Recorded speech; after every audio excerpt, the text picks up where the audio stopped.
season, so to say, of recorded tutorials. All right. So I'm really excited to be sharing with you all today. And for these lives, I figured it would be really fun to kind of have like a question for each one. That way, any of you who are watching this on the replay, you can have, something that you can feel like included in part of the live. So today's question, I was sitting and thinking about this today, and I'm not quite sure of my answer yet. I feel like it's kind of like an add-on for me, but I know a lot of times this time of year, everybody's working on like what is going to be their New Year's goals or something new they're going to focus on learning. So I would love to know from you, what's something that you're going to look for to learn new or to maybe add on to your learning for 2023. I would say for me, it's most definitely going to be within my teaching and within teaching quilting in particular, like the quilting, home decor, sewing. I've learned bag making, and I feel like I'm definitely going to continue to focus and discover bag making. But I also feel like the home decor is the area that was kind of my first love, and so I want to try to expand a little bit on that as well as pattern creation. So yeah, I feel like that's the area for me. So that if you have an area that you want to learn more of, or maybe it's a whole new thing that you want to learn for 2023, please share it with me and the rest of us here in the comments so that we can support you and encourage you. Last year for me, it was primarily like the start of the year. The thing that I learned last year was tea blending. I really focused a lot on learning how do I make teas for my own specific wellness, and that has expanded into its own little side thing. So I've really been enjoying learning herbalism as a community herbalist, not as a clinical herbalist, over the past year, and how that has also brought self-care and wellness to other women who have been drinking my teas. So I feel like every year I try to just expand and learn a little bit more in an area. So I hope you'll share with me what yours is. I see you have some comments. Hello, Tori. Tori said, I'm planning on learning how to manage a membership for moms and creating a backyard oasis. Oh, the backyard oasis, if you've been following me for a while, which I know Tori has, I was trying to build a backyard oasis last year with my herbalism, and I was going to have my own herb garden, and we got a greenhouse, and then we had a windstorm and my greenhouse blew over, and that was the end of the backyard oasis goals. However, I do have similar with just a backyard setup because of my shambori, and I want to do more classes. I think we're going to work on building our patio into a little bit more of a backyard oasis as far as like useful. So we already bought like a stainless steel sink. So Tori, best of luck on your backyard oasis. I know that you have been working on that for quite some time. And also your mom's group. Tori has this great podcast called The Wondering Ma. You can follow her over on Instagram. Tori, feel free to put your Instagram link there. If you are a mom, no matter what season of motherhood you're in, like Tori's kids are in middle school, my kids are in high school and college. Tori is just so good at helping you in kind of evaluating where are you like being your best in motherhood, not giving you, I feel like there's so much of like telling you what to do as a mom. And that's not what Tori does. It's really about finding what is the balance within your motherhood for yourself and to be the best mom you can be. And so I really love Tori's podcast. Focuses a lot on kids and parents of kids with ADHD or on the spectrum. So I highly recommend following Tori. She's truly very good at what she does, and she's a great support system. So follow her for sure. Donna is saying, I want to learn how to use a serger and learn how to make bags. I have a purse problem. I love blending my own tea. Oh, awesome, Donna. Sergers are so much fun. Don't be afraid of them. I have a serger. His name is Mo from the movie WALL-E. That's where he got his name because that's what it looks like Mo. And he cleans things up real nice. Making bags was a little scary for me as well. and I do also have a bag habit. And so, so far I haven't made myself my own bag. So we'll see what happens there. Maybe eventually I'll make myself my own bag. But for today, that's the question. If you have something that you're thinking of expanding on, as far as your learning in 2023, or maybe it's something totally new, I would love to hear about it and have you share it with me. So let's get started into today's live, because this bag that we're doing today, I'm not sure how long we'll do this live. I love to stay with you all to complete it, but it might be a long live. So get your own sewing out, or your own project out if you're busy doing that, or if you're just listening to me while you're doing your day. I appreciate that. I appreciate you being here live. But if you are watching the replay, this will be one that you definitely will want to maybe take some breaks in between. This bag is a little bit, this is the second, I did the second one. This will be the third one that I've done of this, and it is a little bit technical. It's a little smaller of a bag, and so sometimes that can be tricky. So I don't recommend this if you're a complete beginner bag sewist. I would recommend doing some other things before you step into this pattern, which is the Andie Sling by Margie Brown that we're going to do. And I'll just do a little sneak peek before we get into the other things. So this is the sling, and it's so cute, and I thought, like, how cute would this be, like, if you are planning to go to Disney, or if you're just a Disney lover. But it's basically worn like this, okay? And so it's just like the perfect little bag. It has a little slip pocket on the inside, and then it has a little pocket here in the front that you can put things in. But it is somewhat, because it is small, like I said, it's a little, I would not say that this is a beginner sew. The other cool thing about this bag that I'm using, and I have to really give a shout out to Gabby over at Wonderground Fabrics, because she's been the sweetest and kindest person to me since I got on this journey. I just really want to give her a shout out about that. And then also, that's the snack fabric, which is highly coveted. Like, she doesn't put it out very often, but this is like, it's highly coveted, and I was really excited to get some of this print, and everybody loves it. But what I love about this bag also, you can see, so this vinyl that I have, my hands are pretty warm today. Usually they're really, really cold. But I usually just do it over my light over here by my sewing machine, because that's a lot warmer than my hands are. And I'll see if I can get it. But it's the map of Disney. There you can see. So it's really, really cute and just super, super cool. So that's what we're making today. The webbing is also from Wonderground. I'll share in a little bit what everything is from. I just gotta twist this around. I want to zip this a little bit. But yeah, it's so cute. All right, so that's what we're making today. And I have everything all pre-cut. I did download this pattern from Etsy. So again, it's the Andie Sling by Margie Brown. Maker Margie Brown. All right, we'll work on that a little bit, but first we have to do my advent calendar, and then I did get some shipments in of some fun things that I'll share with you all. So my advent calendar, I'm doing the day after, because I don't want if anybody has this, I don't want to spoil it for anybody who hasn't opened theirs yet. However, if you're like my dog Apollo, the first thing you have to do in the morning is check your advent calendar. He was it's so funny. Every morning we go pee and we check the advent calendar. And so I'm just doing this the day prior because I don't want to ruin it for anyone. So this one has Save This Gift for Day 7, which we had a few of those already. And this feels like it's some type of material. So let's see how pretty.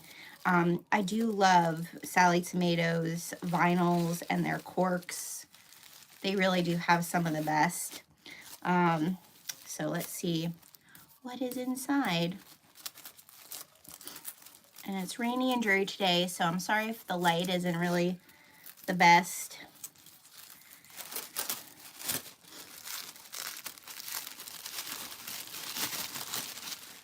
Let's see here. Ooh, it's a green Look how pretty that is. It's a green faux leather. That's really beautiful. It's so hard to find greens. Don't you think? I feel like it's so hard to find greens that are like really actually very pretty. I love green, but I feel like sometimes it's a very difficult thing in fabrics. So that's cool. So I'm excited to see what it is that we're making for day 7. We must be getting a pattern for day 7. So I'm excited about that. Very cool. All right. So there's that. And then I have a package here, 2 packages. So the first one is, if you have been following me for a little bit, especially over on Instagram or my Facebook group, you know that I'll be teaching at the Sew Magical in Texas in February. It's the week prior to my birthday, which my birthday is the 20th of February. So it's that like Valentine's week, Thursday, Friday, Saturday, Sunday. And I'll be doing shibori, teaching shibori dyeing technique. And so the kit comes with 2 half yards of fabric to dye, as well as a tea towel to dye. You get to choose which one you want to dye in the class, and then I'm giving you enough to be able to go home and like do the process and dye the other pieces yourself, because I don't think, if the classes are full, I don't think we'll get 3 things dyed in the period of time. But I wanted to give things so people could go home and like do it again. So I have fabric that I need to cut, and I was thinking that's a lot of half yards of fabric. So I got myself this electric fabric scissors. This was on Amazon. And the reason I chose this one is because you can replace the front blades. There was replacement front blades. So I've never used an electric scissors before. I'm kind of scared. It's kind of interesting. I don't know. Like, I know there's a lot of people who have like the big setup, like the people who sell fabric have like the big electric setup. I don't need that because I don't sell fabric yet. Maybe someday. But let's see this puppy. Look at her. It's a Madame Sew. That's the name of it. Ooh. She sounds so regal. Ooh, yeah, that's a little, ooh. Yeah, we'll see how that goes. So there's this, and then the thing to plug it in, and the thing to change out the blades. So we'll see how that goes. A classroom at our farm would be really cool, huh? Yeah, that's kind of the goal. But the thing with shibori, and this is what's really unique about the class in Texas, is doing shibori and indigo dyeing is usually an outdoor thing. It's usually something you do spring, summer, late summer, early fall, before, like right now, we have wet stuff outside.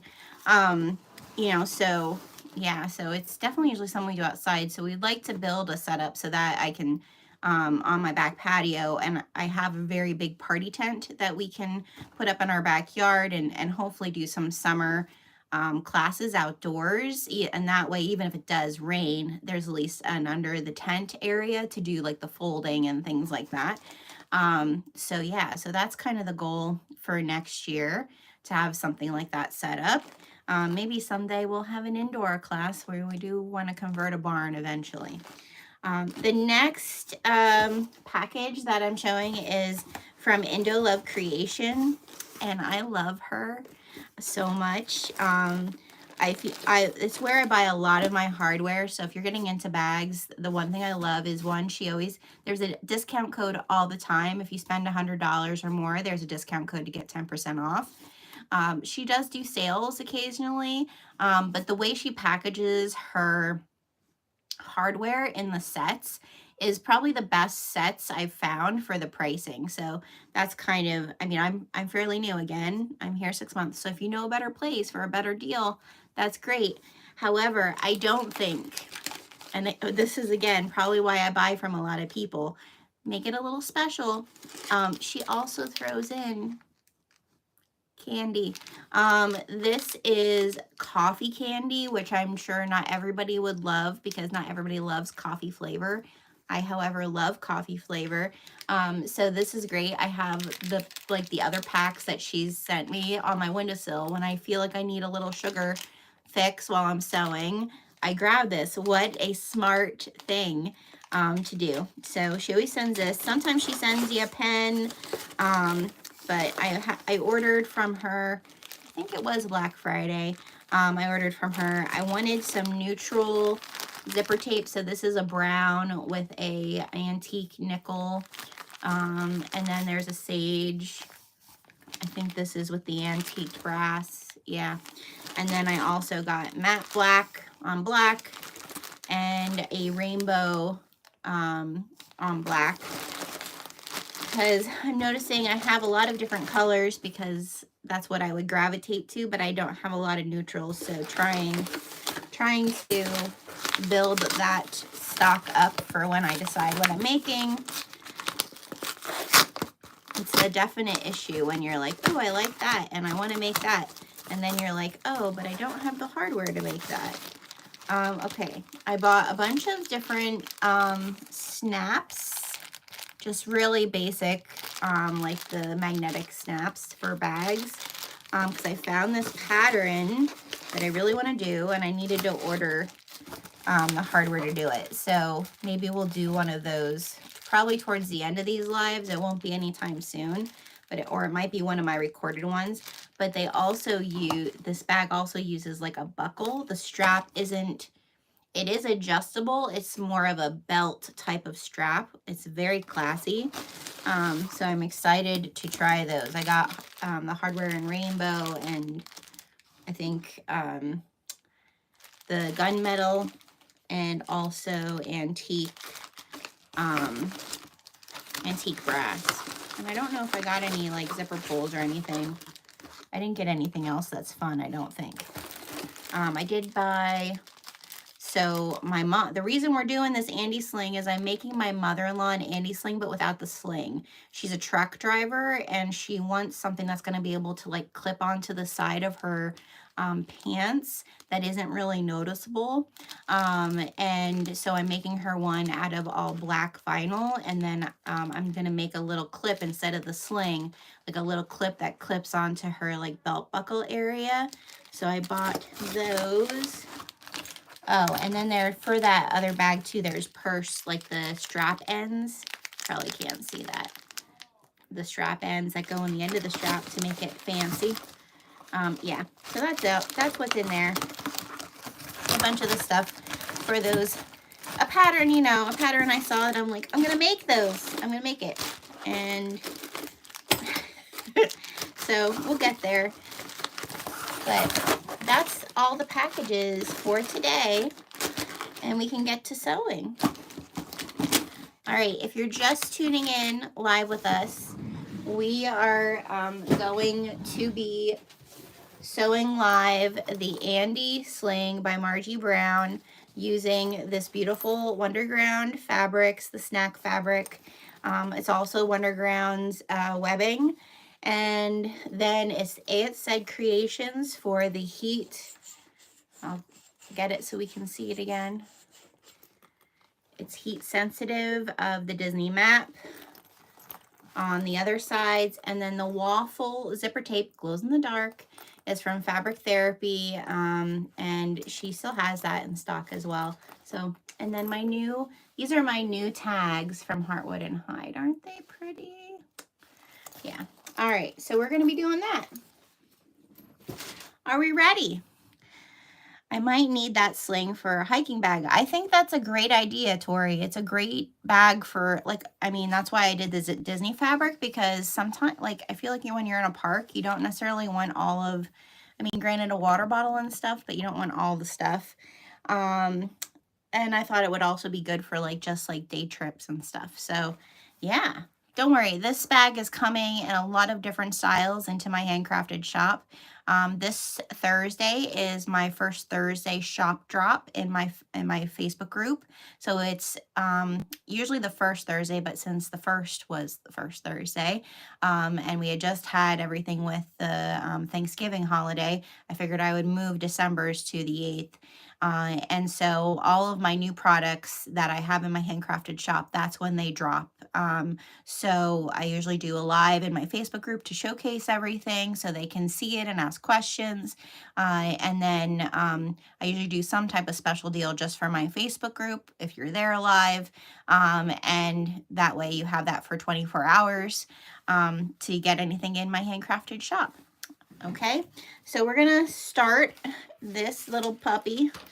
Let's to get to the right page. I'm still needing look at the pattern for this, because what you did not see is before we got on live, I was using the ripper. So we're gonna tilt you guys down so you can see what I'm doing, because everybody said they liked that. And again, if you're just tuning in live or you're still thinking about it, the question for the day is, what's the one thing you want to learn or maybe add on to your learning of it for 2023? Share it with us so that we can get to know you a little bit. Alrighty, let's tilt us down so you can see Gertie Hazel, my Sailrite fabricator. Isn't she pretty? And we're gonna get moving. So I have all the pieces cut out, and it depends on the fabric you're using for this, if you are interfacing it or not. Like I said, the first one I did was all vinyl, and you don't need to interface any of that. And then I also did water resistant canvas for the lining, so you don't need to interface any of that. So this one was a little bit more time consuming because the quilt cotton, the snack fabric is quilt cotton, and I needed to interface that, which yesterday, if you joined us, you know that's not my favorite thing in the world to do. And for the most part, I'll share the pieces of the pattern that I kind of have tweaked a little bit, because there were some areas that I felt like it needed to be tweaked a little bit. So I'm just gonna grab my front pocket piece is what we start with. Oh, and we need a tag, because we always want to make sure we have our name on the front of something.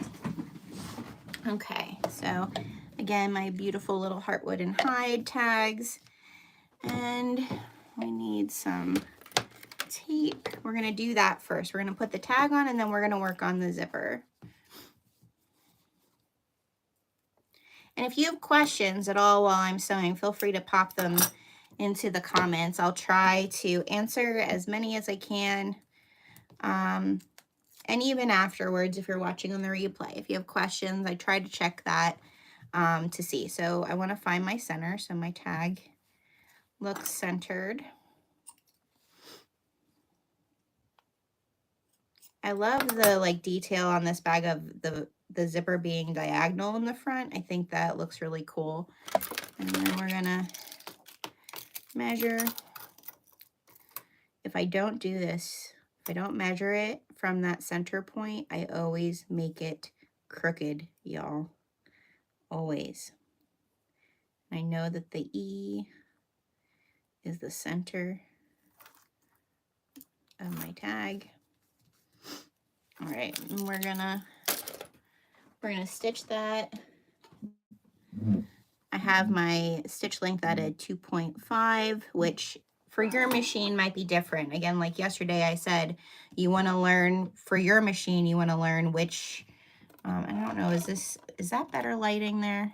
I don't know what's going to be better for y'all. There we go. Here. So 2.5 is a really good top stitch for me. So I'm not back stitching to put my tag on. I'm going to pull the threads through. And the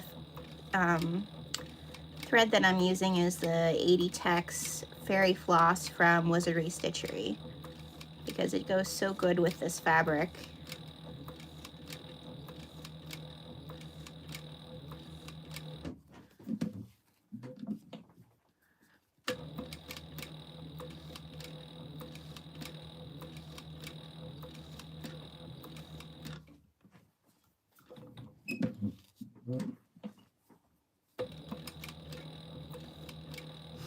You might have mistakes on this bag, just letting you know. Like I said, this is definitely not a beginner pattern. It's more of an intermediate.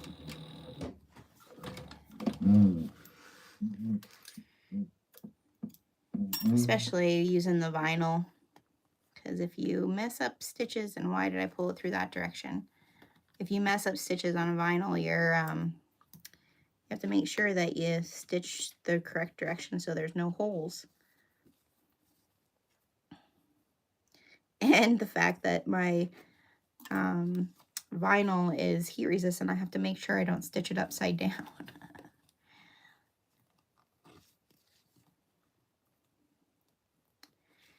It's a very dreary day here today. Or those are some of the best days to sit and sew.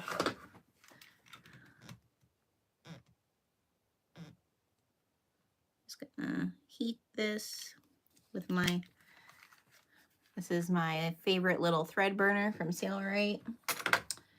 Just put new batteries in it. All right, now that we have the tag on, we're gonna just set the top piece aside and we're gonna work on the bottom. We want our zipper to be up here at the top when we're done putting this together. So I just always lay my zipper, try to make sure it's the way I want it. I also want to find my centers on my bottom piece and my center on my zipper. So we're gonna do that.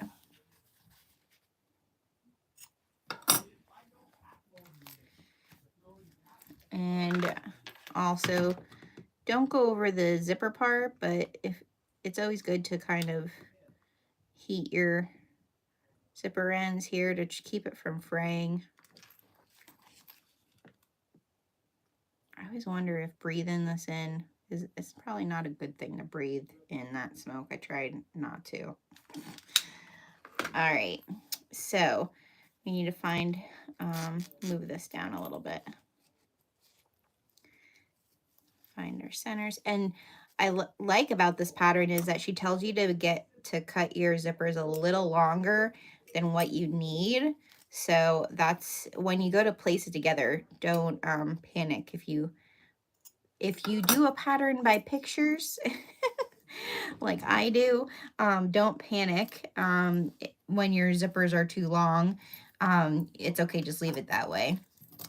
All right, so we're going to add some clippies, and you're gonna clip this, and then you're going to do a 1/4 inch or 1/8 of an inch, whichever you want to do. You're basting this down first.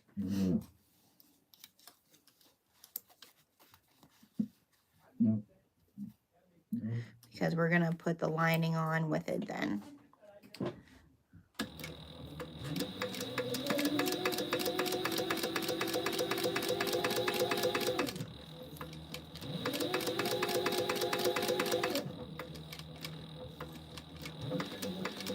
When you get to your zipper, just make sure that your needle is down.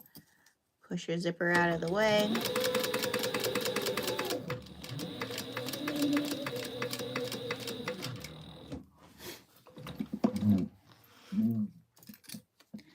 Sometimes, depending on the pattern, like yesterday, I do the 3 layers together, the zipper, the lining, and the front, and just do one time. But this pattern in particular, like some of the fabrics, like this fabric is kind of silky. So I like to do it individually, just so things don't move on me.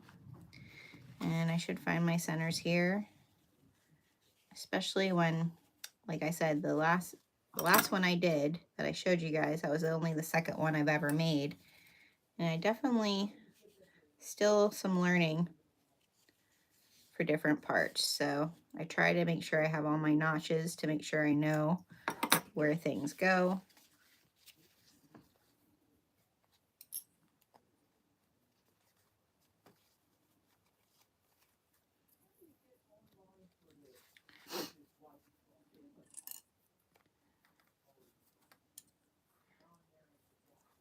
Okay. And now this is another piece of this puzzle.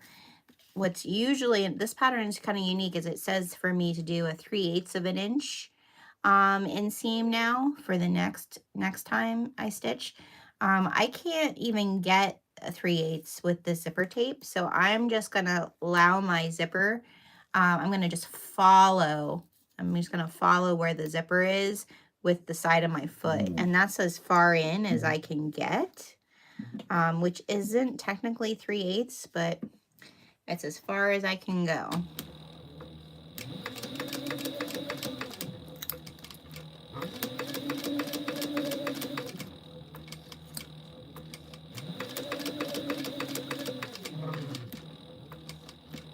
Okay, I'm at my zipper. And I'm just gonna move that out of the way.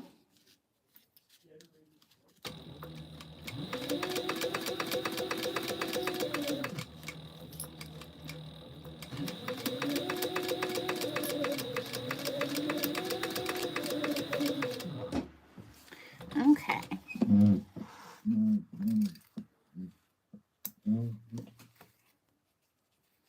Just clipping all my threads. All right, so now we have our bottom, but we want to top stitch this. So I also found with this one is you want to make sure that everything is lining up. So that's why, like I said, the notches are really important. So what I'm doing is I'm gonna meet my notch at the bottom here, and then I'm gonna take my clips. I'm just gonna clip this all in place to hold it where I need it to be, even, you know, while I'm top stitching this, because it likes to move on you. And my first one definitely, it was a little bit more wonky than what I wanted it.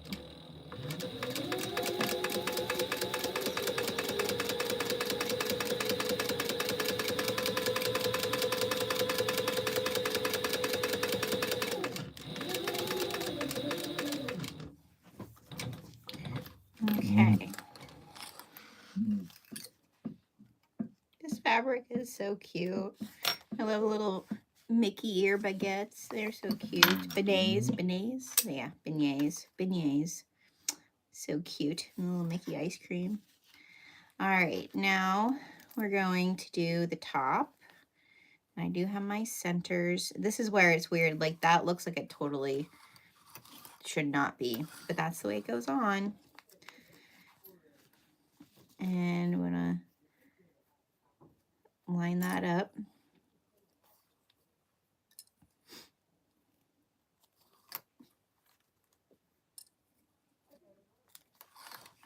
Okay, and we're just gonna do our little quarter tack down the top to the zipper.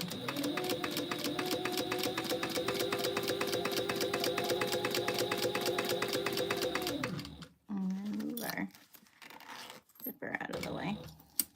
There we go.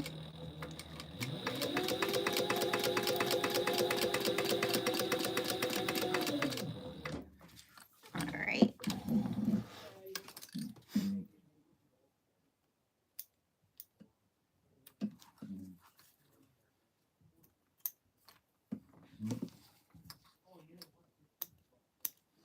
Okay, and now we'll do the other side, do the lining. I need to find my centers of that.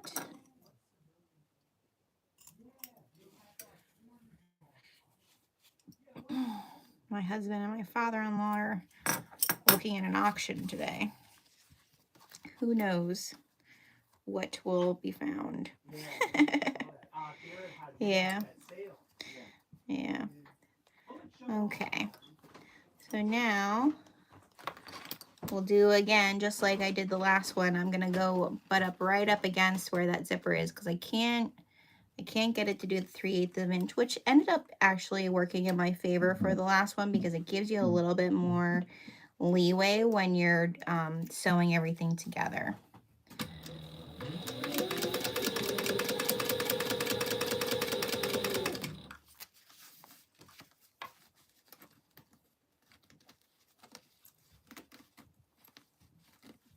Oh.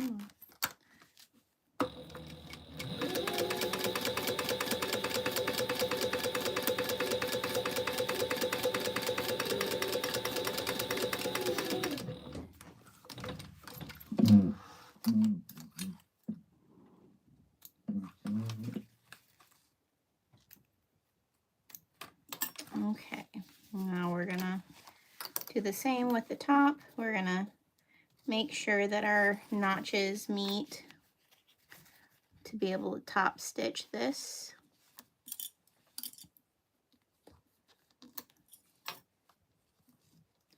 And then just hold it with some clips so it stays where it needs to stay.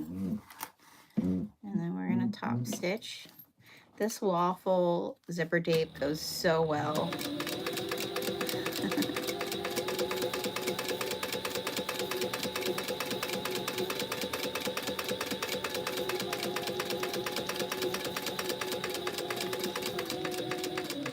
I was gonna do just like a sparkly rainbow zipper tape, but then I don't know, the waffles just, it works with the Disney snacks for sure.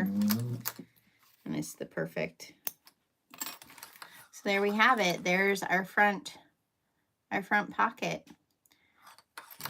We're gonna add the backing to that. Now we're just going to stay stitch that all the way around. So that's the back for that, and I just have it slightly interfaced. And then I have another lining piece that is interfaced that's going to go on top of it like that. Now when you're doing water resistant canvas, you don't really need to do that. You just have the one side, it's one color. But when from using the print, I needed to be able to have a back on those. So we're going to clip all of those in place. Just like so. And if you hear a shower, that's my husband. My creativity corner is right next to our bathroom, and he's getting ready for work. All right, so we're going to just flatten that as much as possible. Make sure everything is where it needs to be. And now I'm just going to do 1/8 of an inch all the way around just to hold all of this in place.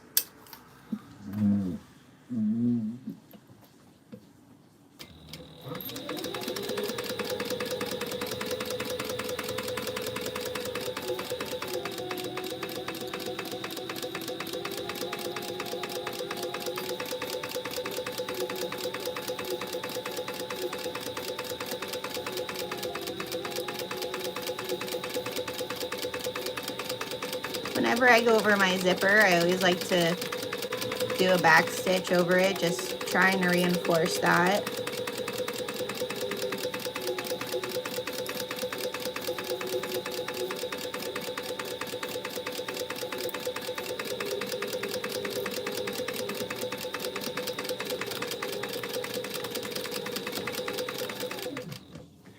All right, there we go. And now you can clip down your zipper.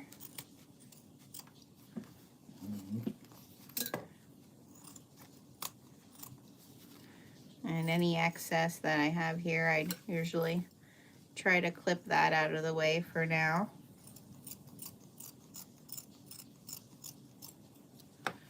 Okay. There we go. There's our front pocket. It's gonna have, you know, similar print on the inside like so. Very, very cute. I don't want to pull it too much because I don't want my zipper to pull out there. So, but we got it. We got it. All right, let's chat a little bit. We'll come back up and we'll say hello.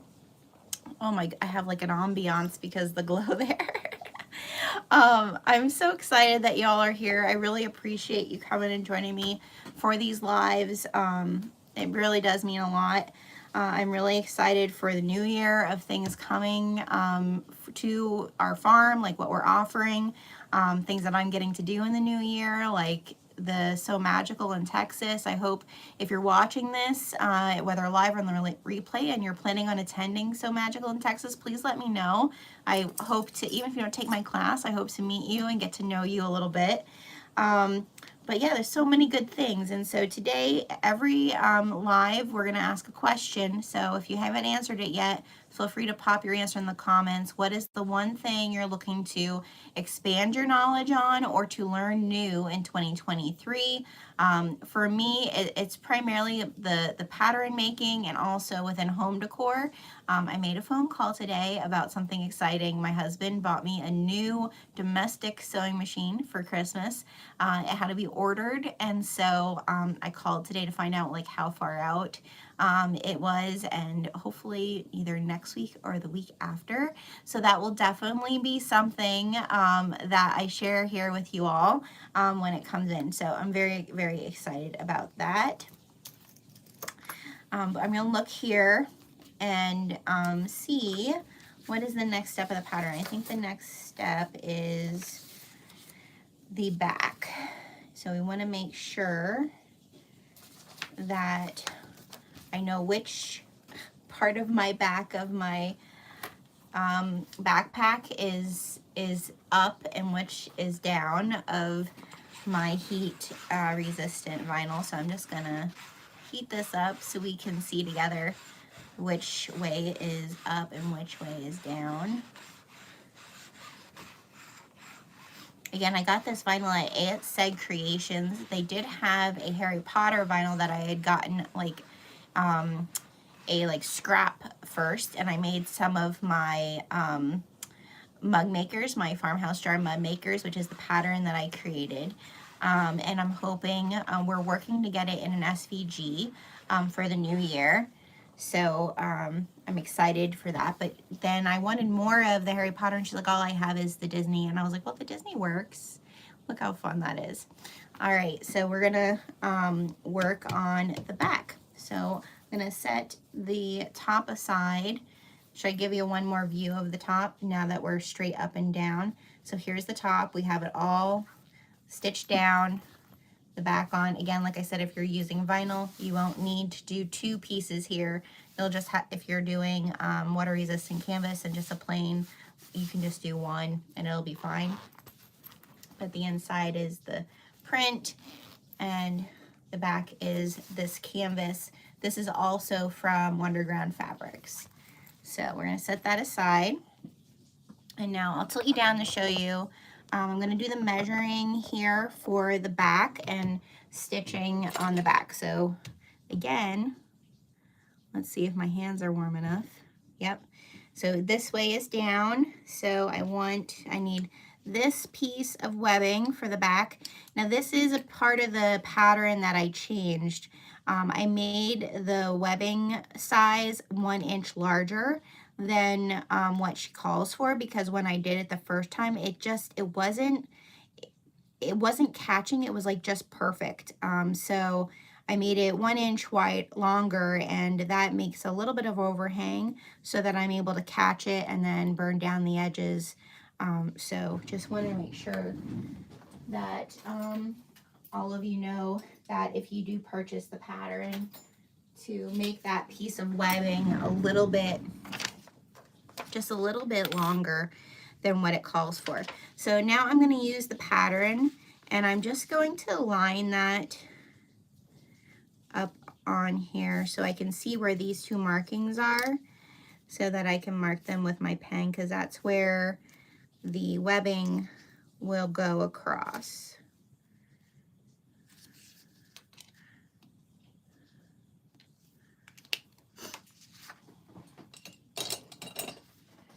Okay, and then I have these little, I'm not sure where I got these. If these were, that's probably Indo Love.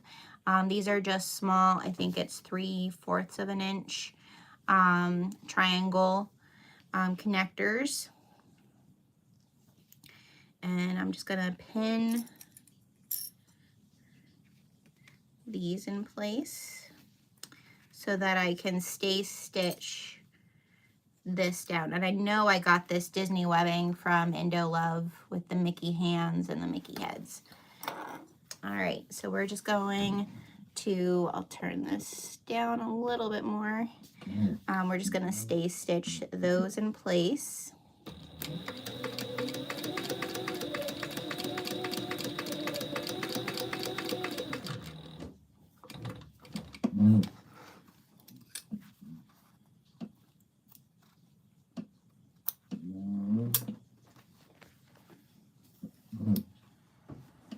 Hi, Ashina. I'm glad you're here.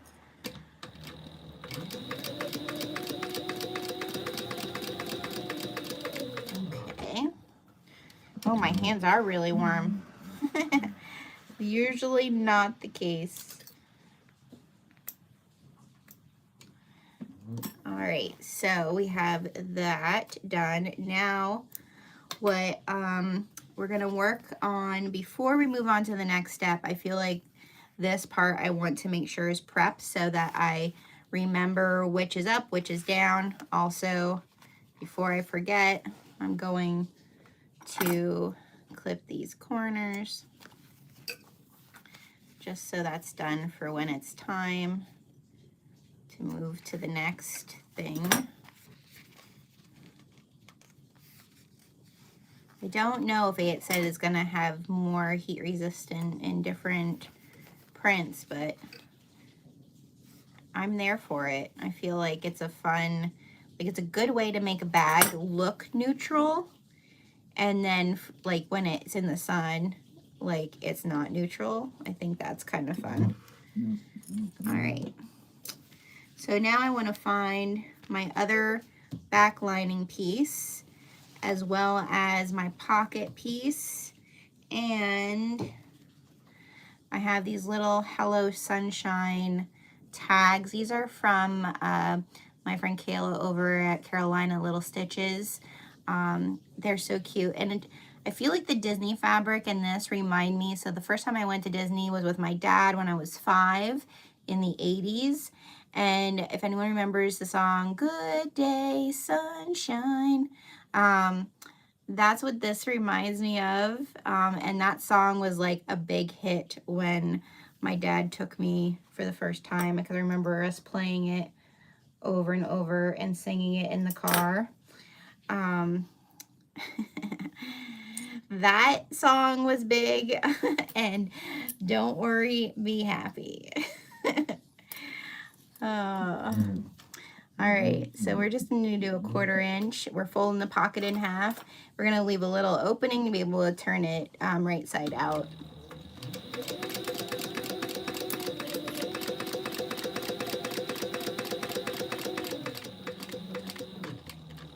And this is the part that I will say on my Sailrite, because this isn't interfaced or anything. I think it does call for interfacing, but I feel like a pocket, does it really? Again, if you watched yesterday, you know interfacing and me are not the best of friends. If it isn't necessary to interface, I don't feel like, I get the outside structure, I get that, but card pockets maybe if you're making it, but this little foldy pocket, that to me doesn't make sense. So we did not interface it. But this is where my Sailrite, like, she doesn't necessarily like just stitching through something that's that thin, but she did all right.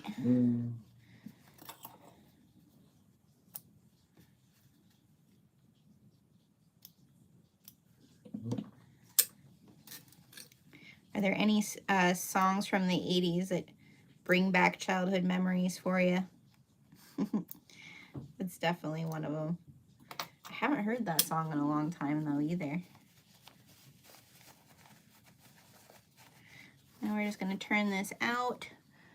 Where's my... And if you know me, I have my little nail file for turning things out, right side out. So I'm going to just use that to turn it out. Now we're going to just close that a little bit like so and pin it in place. Now, just kind of hand press that since my hands are warm today. And now I'm going to bring this piece over, which is the back. I want to find my centers.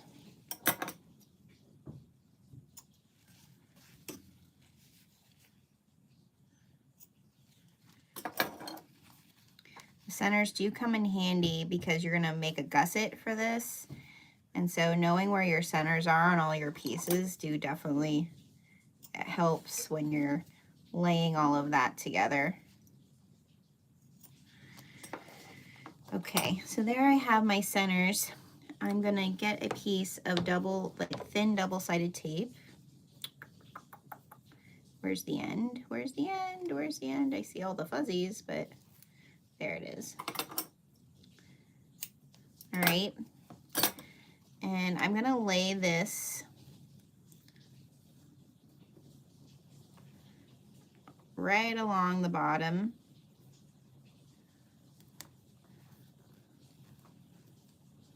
Like so.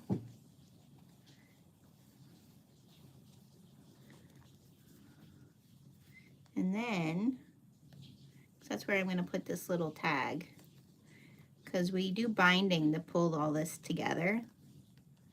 So there's no like kind of bottom seam. I guess you could try to put it in the binding, but that just makes binding, and adding another step to binding probably isn't a good idea. So I'm just gonna lay that on there like so. Okay. And then I just eyeball this. I probably should measure to the 2 inches, because I tend to always be a little higher on my left side. I wonder if that's my stigmatism. And now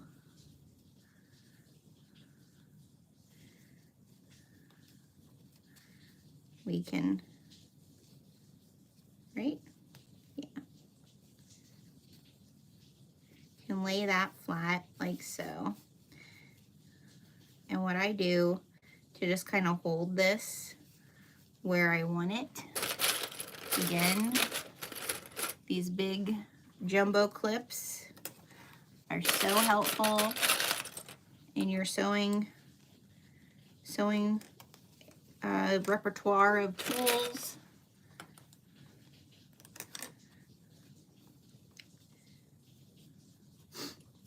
And then we're just gonna top stitch that. Oh, my tape is sticking to my ruler. All right.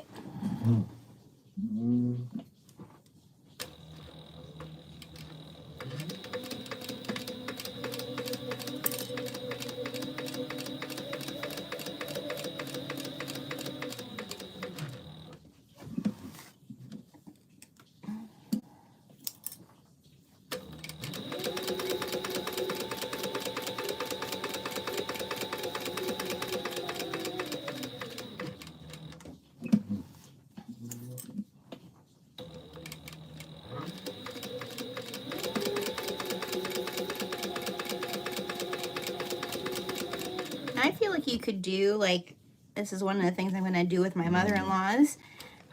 You could add some other things in here. Like, I'm actually going to add a little, like, clip for her keys in the binding area. So you could also, that's when I would do this. So I would actually, like, you know, like how you would make a little, you know, hanger to attach the swivel hook to attach your keys. This is when I would stay stitch that on, so that any like accessory part that you want on the back, or even on this, on your inside of your main pocket, I would make sure that all of that is stay stitched down before you move on. I wouldn't wait to do it in the binding. All right, so there is our little pocket for the inside. So we want to we're going to stay stitch that to this. Again, if you were, this part you would, this piece you would need to cut out of the water resistant canvas. So we're just going to line everything up. You want to make sure when you do this that your little triangle hook doesn't get in the way of your stitching. So just be mindful of that. And we're just gonna stay stitch this with 1/8 of an inch all the way around.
our front and our back done. Now we work, well, we don't have our back done. That's right. So now what we need to do is we need to make the piece that is for the sling. So that's these 2 triangle pieces.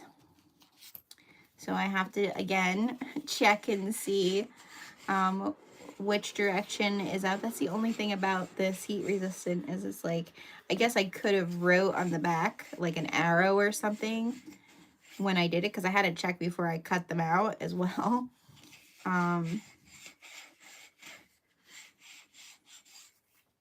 Yeah, and I think the main thing with these is that the top is the main part. So the first thing though that we need to do is we need to do our rivets with our buckle piece. So I'm gonna bring you all up so you can see back to my little table there where I have my cam press, and we're gonna go do the buckle part and the rivet and the swivel hook, and then we'll come back and we'll add this to this. Okay, all right, hopefully y'all can see. I'll try to go to the one side. All right, so I have my cam press. Yeah, everybody can see. I have my cam press, and I already have my lengths of my webbing. Now the first one I didn't do, this is 1.5 inch webbing. The first one that I did, I just did 1 inch webbing, which is nice, but I do feel like if you were wearing something all day, the 1.5 is just a little bit nicer.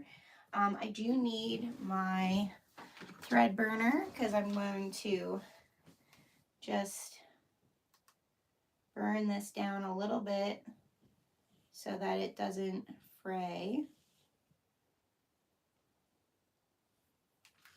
Okay, and then we're going to go up through the top, down through the inside, and then I just want about 1 inch folded over that I'm going to then clip. So it's just like so, and I put 2 clips, one on either side, and the way that I gauge where my rivet hole is going to go is on most clips there is measurements on them, if you didn't see that before, but there's like 1/4 inch marks on them, or a dot that is the center. Okay, and so that's where I'm going to bring my cam press down to poke the hole, is right at the center mark on the first line, because webbing always has lines on it, on the first line on either side, and then that way it'll be centered. So we're gonna do that. I'm gonna put my hole puncher on here.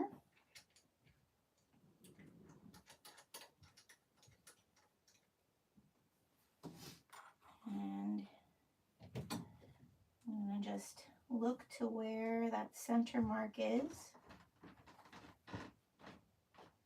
Take off the, ooh, it's hard to do on this side. There we go. Don't have the arm strength to do it on the other side. All right, so I try to like hold it there in place so I can get my rivet. I should have opened, these rivets are already like snapped together. The rivet in place. And you'll see something that's really nice to have that thread burner is, okay, now that webbing like pushed through here and is all broke. So I'll put my cap on for my rivet because it'll stay there. But then I take my thread burner and I just go in underneath. Come on. In underneath there and burn that down to seal it underneath there. So because that can fray, and that can actually have your rivet pull out over time. So now we're going to do the other one. So I just want to line it up with that center mark. Okay.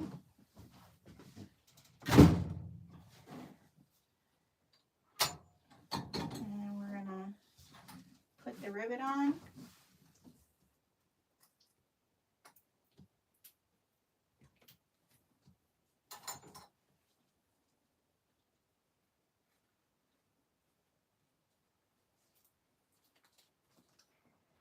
And then we're gonna burn that down underneath there.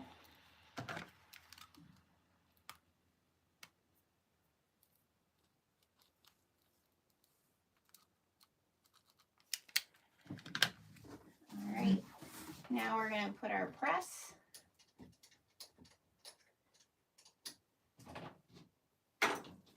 And I know this is why a lot of people have two, because it does take time to change these in and out. I just don't have the space. I feel like if I get anything else, it'll be something else, not the same tool. Maybe someday if I have a bigger space. So there we have our rivets, and they're straight. Yeah, they're straight.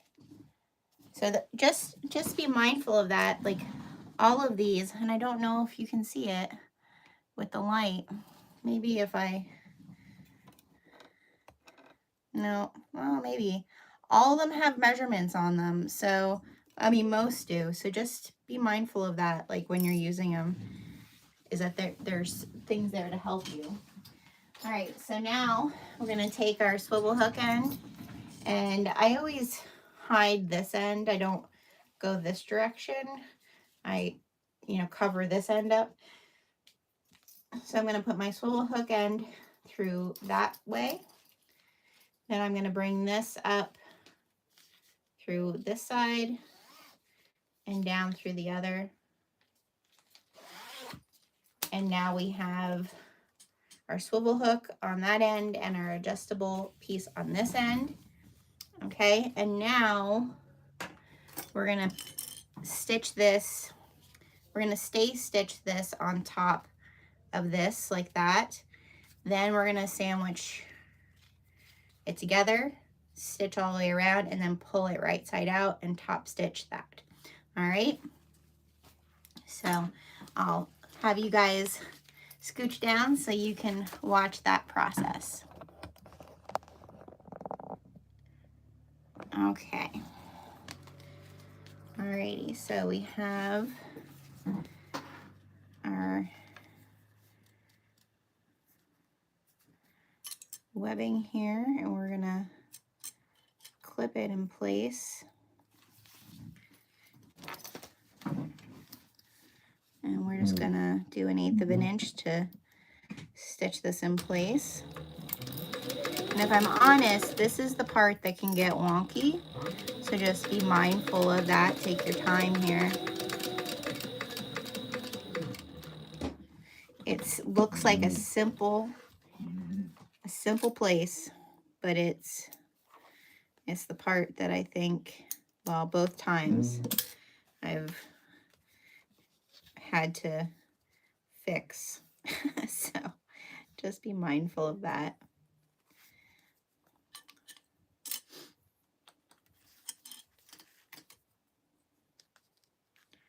All right, so now we're going to do a 1/4 inch seam allowance all the way around. Make sure I have enough of thread here. Pulled out. Back stitch at the beginning and the end.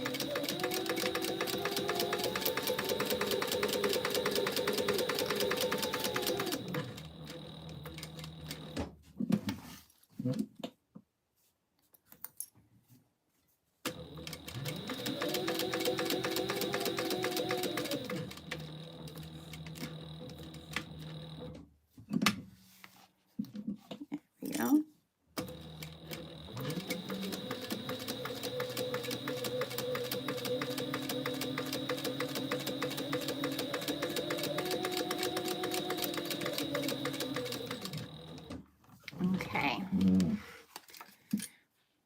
So now you want to trim the excess of this off, like just do 1/8 of an inch.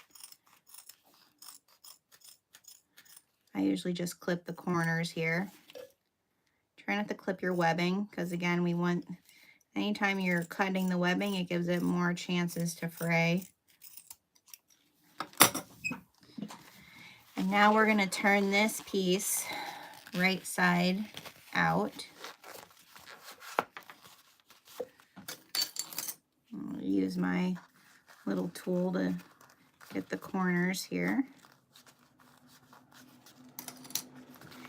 And then we're going to clip this to just hold the seams down while we're top stitching, especially if you're doing vinyl.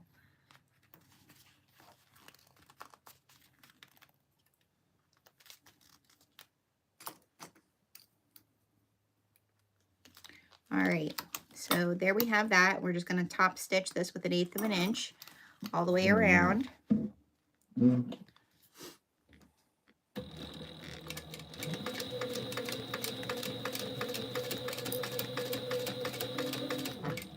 And I have a thread in the way there.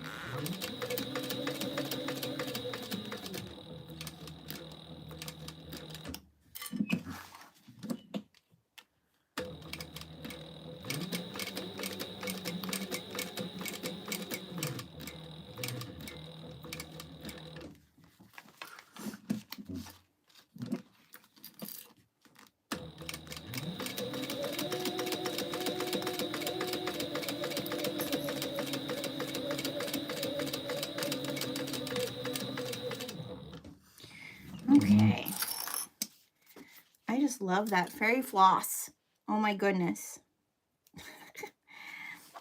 I love the fairy floss. And I'm not truly a rainbow, you know, fabric person, like, but when you have fabric that is colorful, the fairy floss just makes it look so good. All right, now here's the trick. Here's the dealio. I would pull, because this is what I messed up the last one. Pull your buckle all the way to the end here so that you know which end is the top.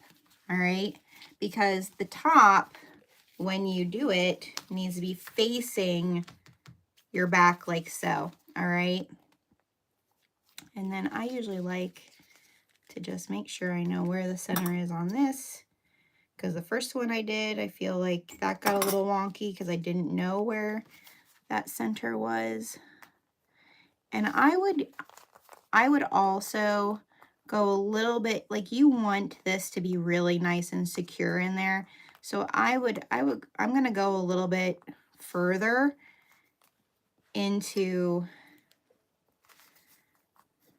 you get what I'm saying? Like, have a little bit of a lip there so that you're really securing this. All right, so yeah, so make sure that your buckle is facing the back of your sling. And then we're just gonna top stitch this across to stay stitch it.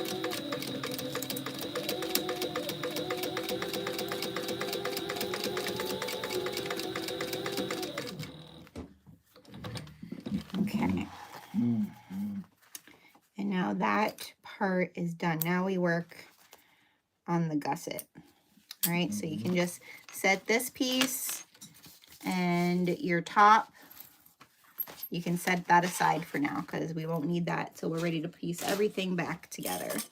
All right, now we need, I'm pretty sure the next part we do is that gusset. All right, so we need all of these pieces now. We need our other zipper, we need our other linings, and we need our other outers. So, or exterior. So again, because it's heat resistant, I need to see which way is top and which way is bottom. I would say mark it next time. All right, so that's the top because there's the Mickey hat.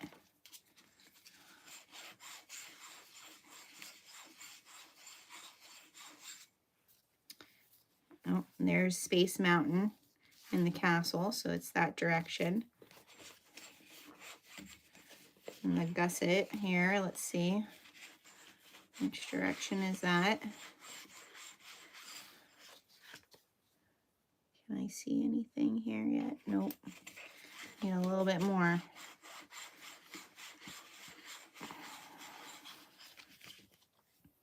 There we go. All right, so it needs to be this direction. So I'm going to set my gusset pieces aside for now, but I do need my two top zipper gusset pieces and my zipper. All right, and I will need to just make sure that the zipper area, take care of that.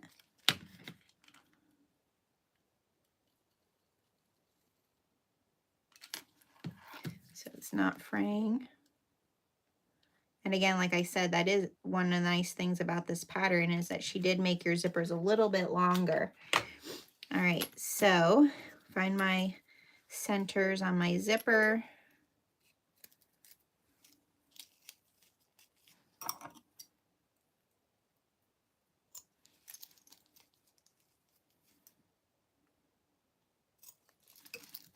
Okay, and find my centers on my gusset tops, my zipper tops.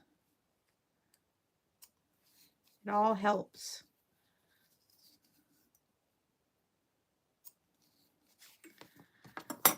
Just small little clips.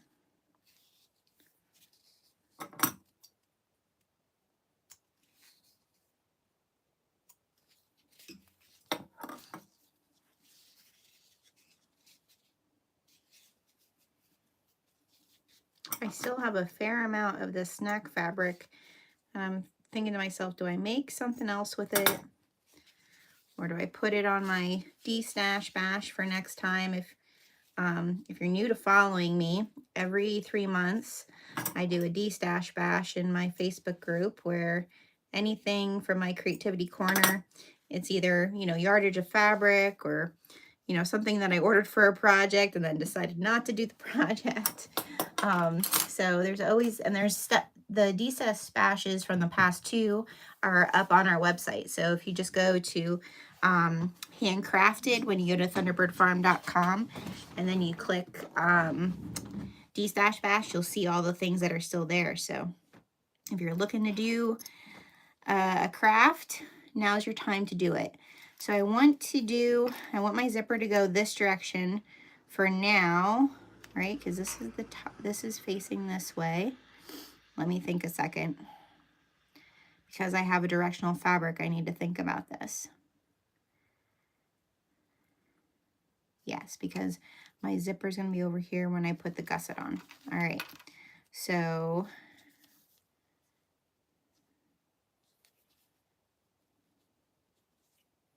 oh,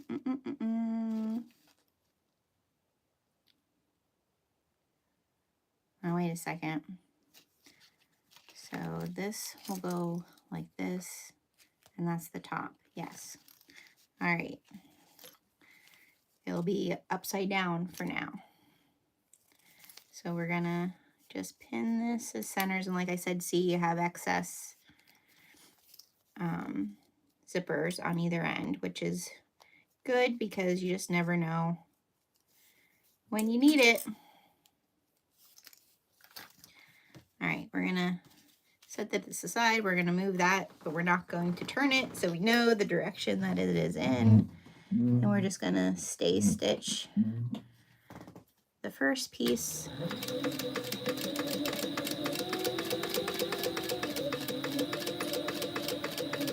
With 1/8 of an inch.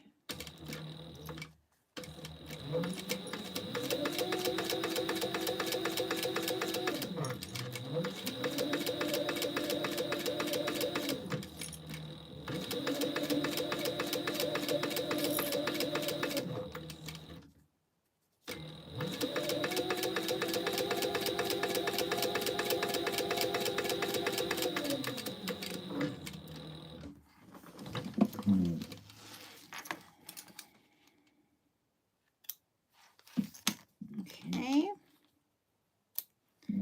Now we're going to, keep it this way and add our lining. And you do want to try to line it up with your vinyl piece here.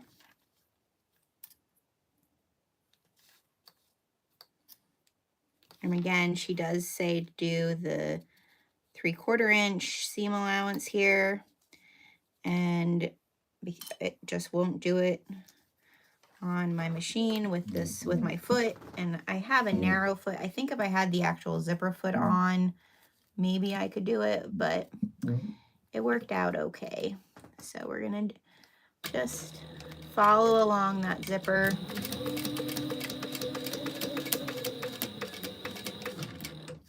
And we're gonna zip this back a little bit.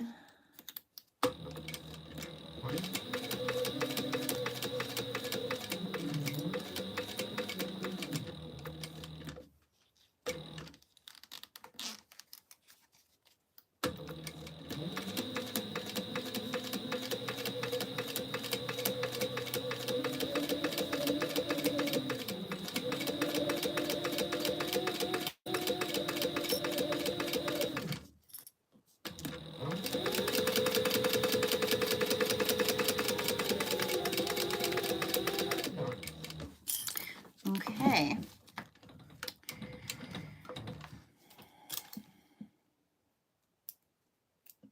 Now with this, because one, this lining is silky, and the fact that it is vinyl on the top, what I did was I kind of like finger pressed the vinyl a little bit to just get that like laying the way that I wanted it. And then I came back here and lined this up, but I clipped both of these really well, because that was the one thing with the first one that I did. It was really easy, like when you did your top stitch here, for this to get wonky. So I highly recommend clipping it to top stitch this. I mean, if you're using water resistant canvas that is, ooh, don't want to lose the zipper, then maybe you can just finger press it, but oh, I don't have another clip with you. All right, and then what I do after I top stitch this is I actually stay stitch this with 1/8 of an inch just to hold it down. So depending on what fabric you're using, you might want to do the same.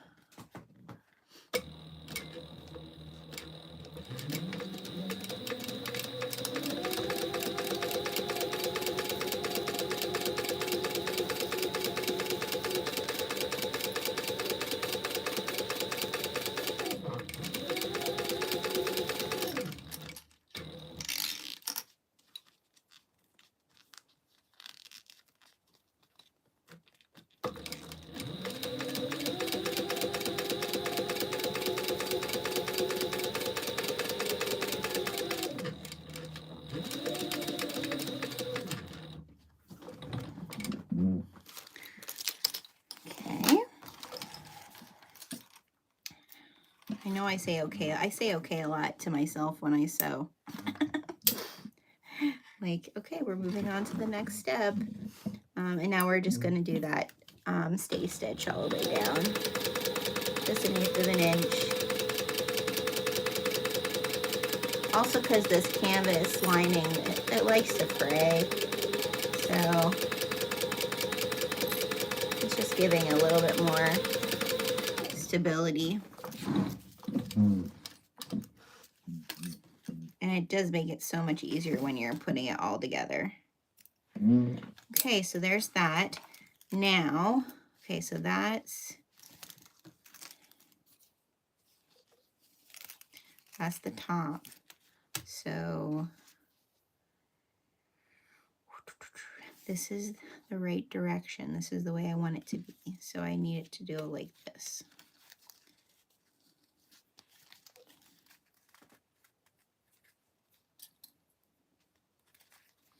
I know, like when I watch like Lauren Mormino and other people that do lives, like they don't have to look at the pattern.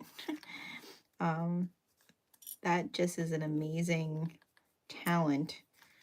I definitely, I mean, if I've done it a million times, sure, but there's some things that I question myself, even if I know.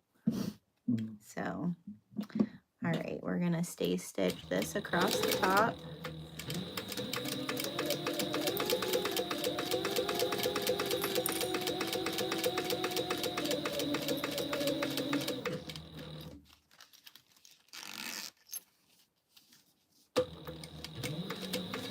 to those of you that have been thinking about your answer to today's questions, have you thought what the answer is? What is it that you want to learn or get better at for 2023?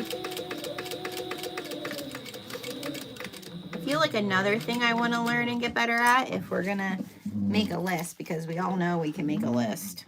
There's a lot of things. One of the things for me, like within our business, is I want to get better at using Shopify as like the main platform for our website. I feel, you know, I'm pretty good with technology. Like, I get nervous about it, but I usually can figure things out. It's just the leading up to it that's like, oh gosh, I have to do this. Even I don't have to do it. Things can work the way they are, but I would like, right now, our website, I have Kajabi for our like platform, because it works really well with the camping. But I would like for my shop, and eventually, like when I have the kits, Yashina, when I have kits available for people to buy, I want it to be a little bit easier for like searching for things, and Shopify really is the platform to use for that. So probably the week between Christmas and New Year's, I'll be working on moving things around on our website, and I want to get better at doing Shopify and making sure that everything is set up, you know, that's going to be the most user-friendly for people. When you're a one-woman show, you're all the things.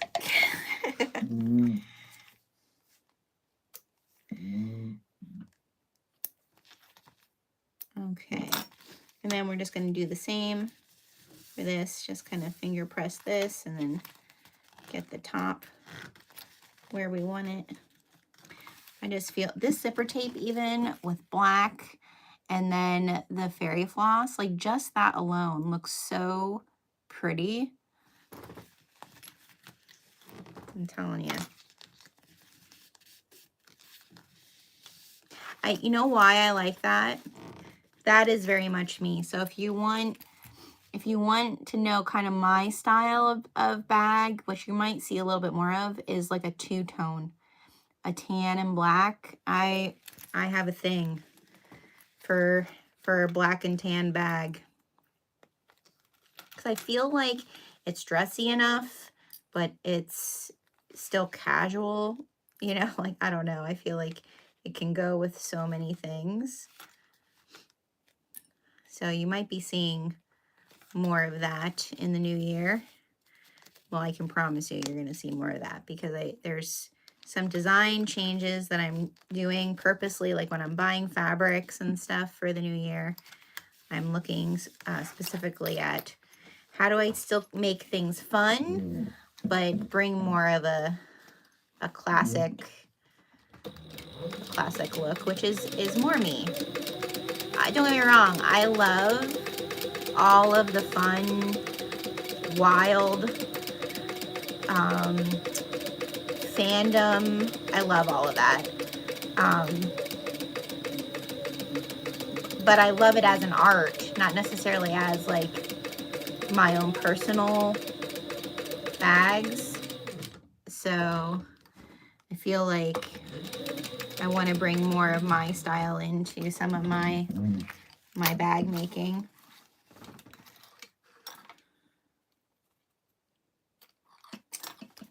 It's probably why like the shambori is very much my style as well. Like textures and more like cultural prints, those sorts of things.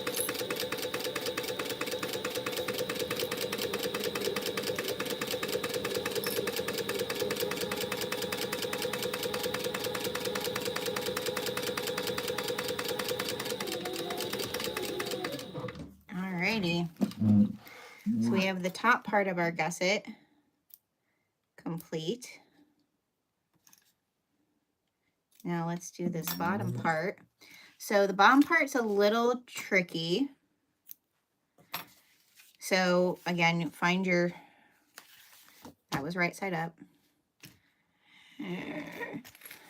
This is right side up.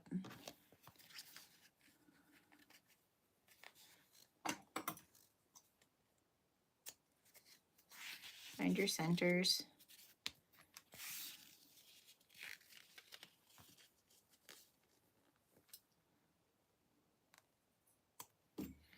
Okay, right side up, and we're gonna place this, and you're gonna notice something right away. And I think this is just all purposeful. It's part of the design of the bag. So your zipper tape one is a little wider. Now, this could be because I can't do the full 3/8. That might be it. But it actually turns out looking pretty nice. It gives the bag a little bit more of a different type of look, because your top's going to be a little wider than your bottom. I can show you on the one that I made, and it actually like works out pretty nice. You can kind of see how my top is, it kind of skinnies as it gets down towards the bottom.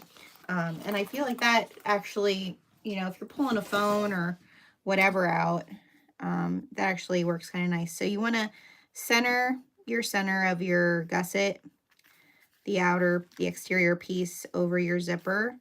Your zipper will be your center, of course, on your top. And I'm just going to clip that. And then we want to find on the lining.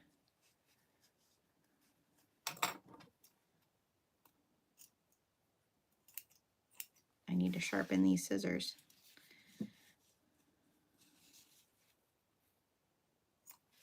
Okay, and then I'm going to look on the other side. I'm just going to see, sometimes you get a little wonky as far as like, is it the same across? All right, and now we're going to do a 3/8 oh, excuse me, 3/8 of an inch seam allowance.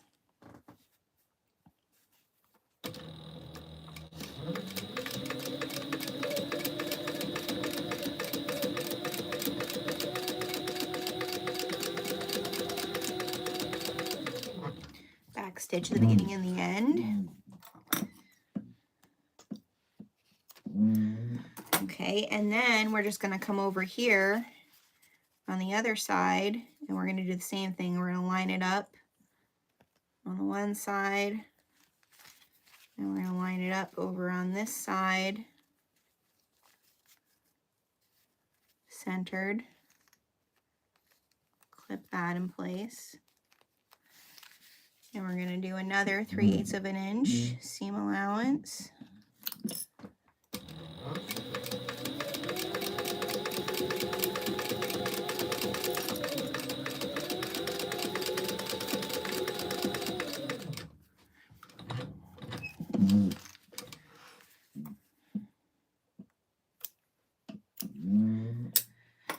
Now we can clip our zipper down. Again, I always like to burn my zipper a little bit, just because it's nylon and it can fray and pull out over time.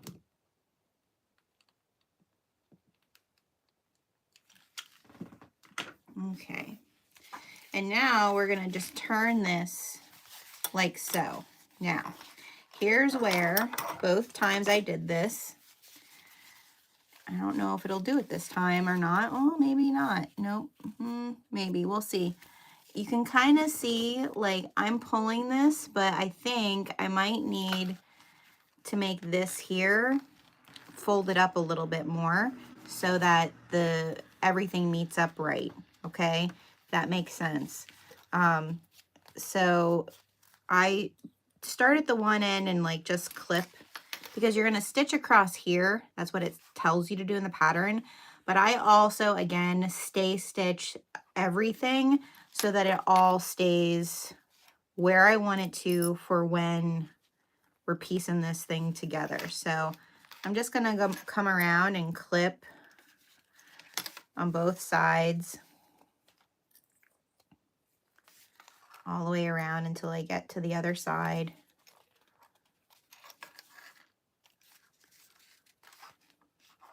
because then I'll be able to see if I need to bring up the other side of the vinyl at all, which I think I do, yeah. So that everything is really nice and snug.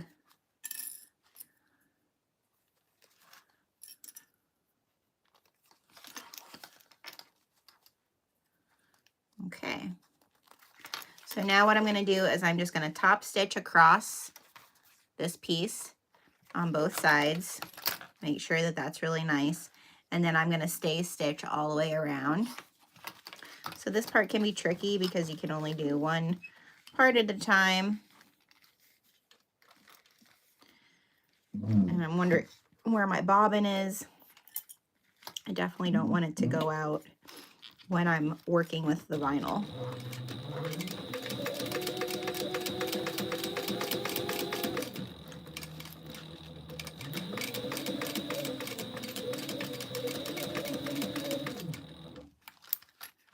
Okay.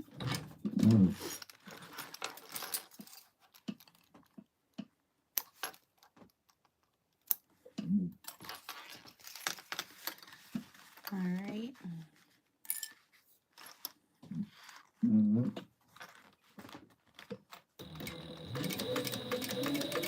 Where do you all like to get your vinyl from? Is there a specific place you...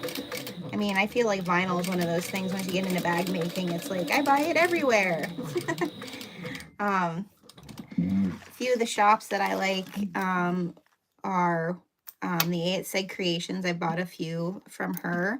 I've bought a few from Gabby over at Wanderground.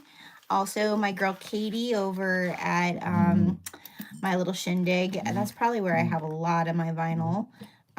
From Fabric Therapy does have vinyl. I have a few of hers. Trying to think if there's any others that I've recently got vinyl from. But if there's any shops that you like to get vinyl. Oh, where's the other one that I like to get from? But it's all pre-order. Oh, I'm not going to be able to think of her name.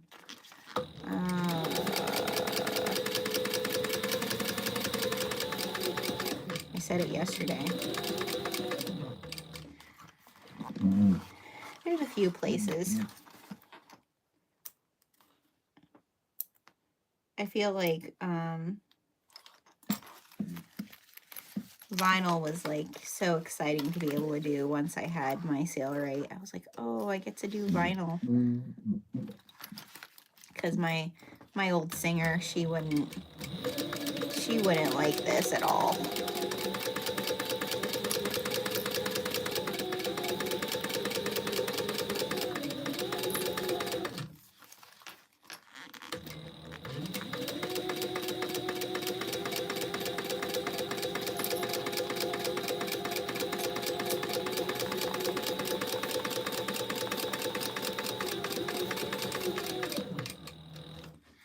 Okay, and I didn't catch all of that, but I caught most of it, so that's what matters, that at least some of it is stitched down, and you kind of have a marking of where you're following to when we're piecing all this together. All right, so now it says to open your zipper. I don't open it all the way because I don't want to catch my zipper pull. But we're going to then, because we did that part, we're going to need our pocket, our front pocket. That's what we're going to start with. All right, so let me see if I can reposition you guys so that you can really see this piece. All right, so we're going to need our front pocket, and then what we're going to do is we're going to take the gusset like this, and you want your zipper to be over here on this side. That's why I was making sure, like, which way is the top and which way is my vinyl gonna look. All right, and so the first thing you want to do is unzip it, and then we're going to flip it in on itself. You want to find your centers, and you're going to clip your top and your bottom center.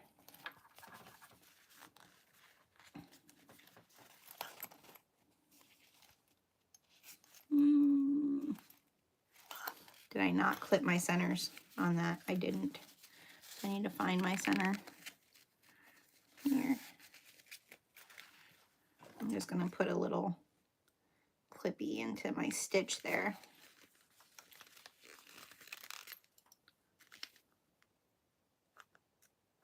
There we go.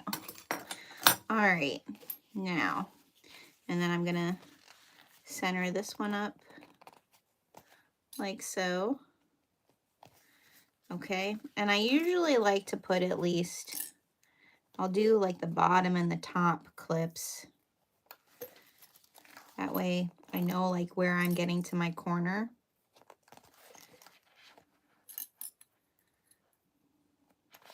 And then I push this in like so and kind of stretch this, because you can kind of see where your notches are, but it's going to be tricky. Just gotta kind of pull it to where it ends up and lays.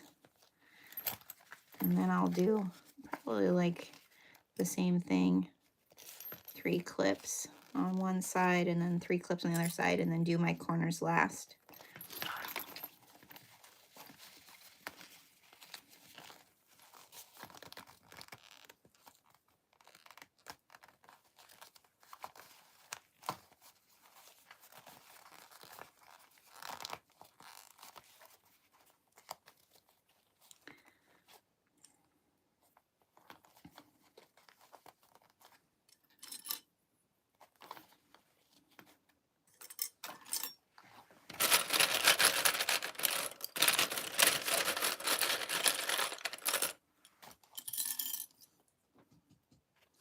And that's the one thing, this fabric here, this canvas really frays. So just be mindful of that when you choose the fabric. All right, now at each of your corners, you're gonna kind of have a little tack. This is where I decide which way am I going to tack them. Is it gonna go which direction? So I usually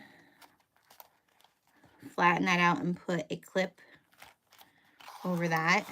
And then I'll go over and do my other side, remember which direction did I go, and then put a clip.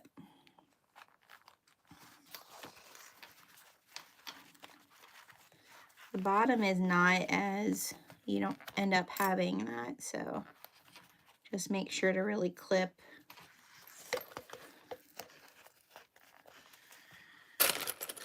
The more clips, the better. Clip it good. Alrighty. So now, this is what it looks like. This is how we are. All right, and I like to do it from this side so that I can see, just kind of push that in. But the fact that you stay stitched this all 1/8 of an inch, you can really see that. So that's really helpful to now do the 1/4 inch seam allowance all the way around. So we're gonna go all the way around and just take our time. Again, this is the part that you just wanna be patient with yourself.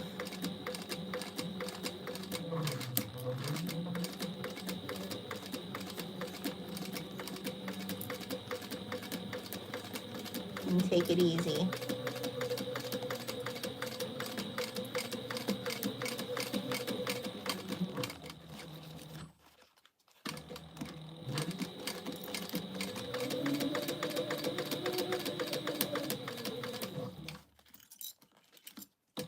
Yeah, I could never do this many layers so easily. Making sure my bobbin didn't go out. I feel like I'm going to check it after this before I put on the back.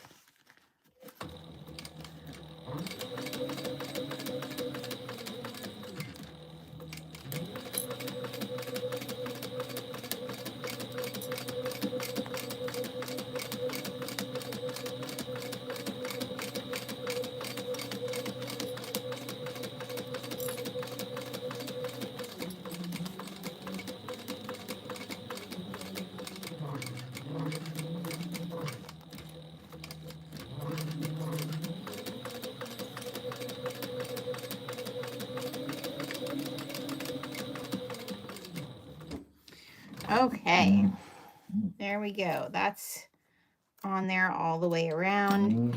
And I'm just going to go around and I'm going to trim some things down because, again, you are going to be binding this. So I'm just going to trim it down to that 1/8 area so that it's easy to get my binding all the way around this.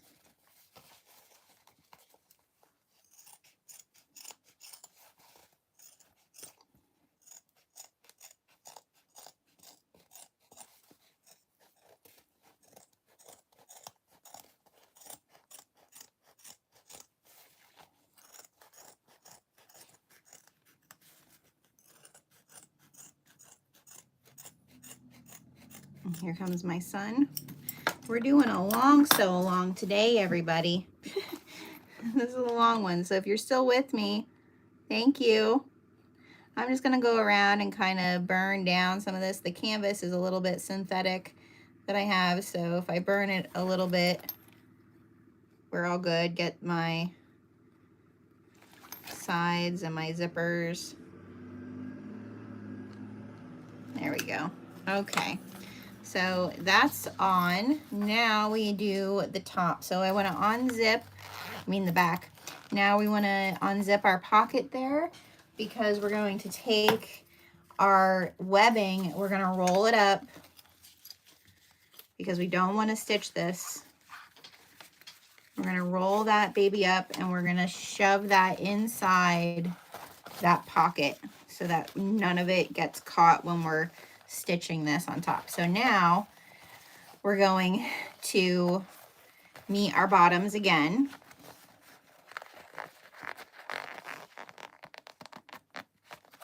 Again, this is why this is an intermediate pattern. Our bottom and our top.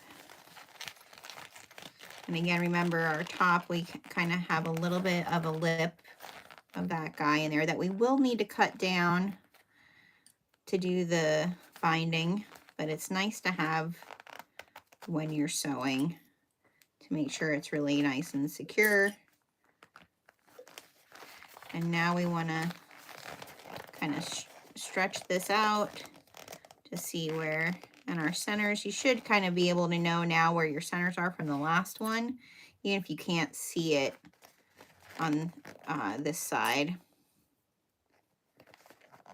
And I'm gonna leave my webbing long for now till we cut everything down. Oh, just lost a clip. And we're gonna do the same over here.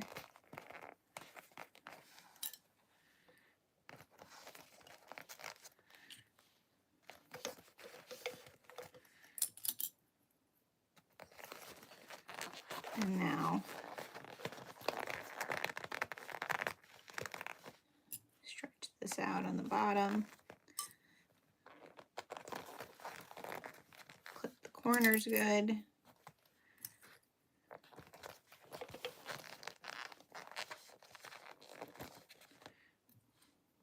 It really is. It comes together really cute. Oh, lost another clip. Again, decide which way your corners are going. Where that little dart is going to be at the top.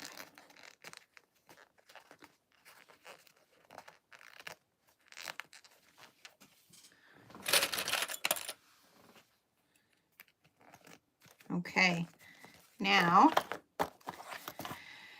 we can start sewing this, and I like to try to just fold this under like so. So I know I'm not going to catch that. I'm going to just move my clips aside so I can get in there, but not get rid of them right away because this will all pull apart if I don't have those clips in place. And I'm just going to put this underneath here, get to my 1/4 inch mark, back stitch beginning and the end, and go all the way around. And what's nice is having that 1/8 of an inch stay stitch, you can just follow that and that helps you make sure you're catching everything.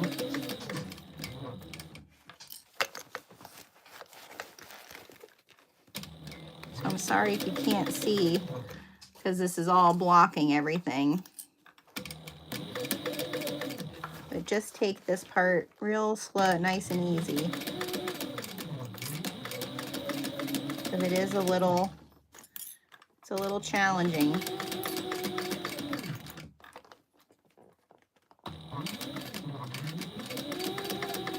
But you can do it. Don't shy away from it just because I say that this is more of an intermediate. So I would definitely, like the first one I did was with vinyl and water resistant canvas. If I would do it again, I would say do it with all interfaced quilt cotton first, and then move on to other fabrics. Because I probably should have done it that way. Trying to get my tack there. Everything in place. Oh, I'm going a little off here, you guys. There we go. Let's backstitch a little bit so I can see that. There we go. Oh, and my pocket's getting caught.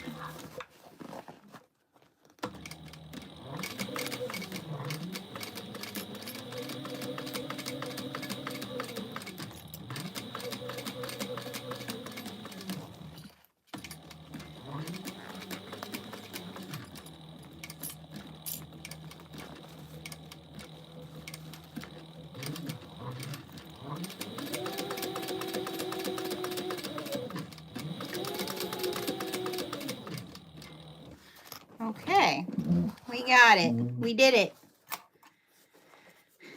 Now we're gonna clip our stitches here.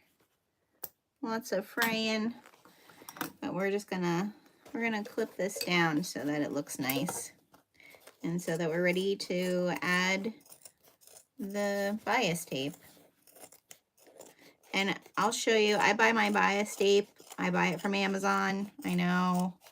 I probably could find a better small shop. If you know a small shop that sells pre-made bias tape, like, I mean, it's folded. Everything's done for you. Let me know, because I'll buy it there. But I really need to. Let's take a break. We're going to sharpen a scissors. I know I'm going a really long time for y'all, but we're going to sharpen the scissors because this scissors is just not cutting it. No pun intended. Where's my scissors sharpener? Oh, did I leave it over? Yeah, I think I left it over in my other room. One moment, please, because we're going to sharpen those scissors.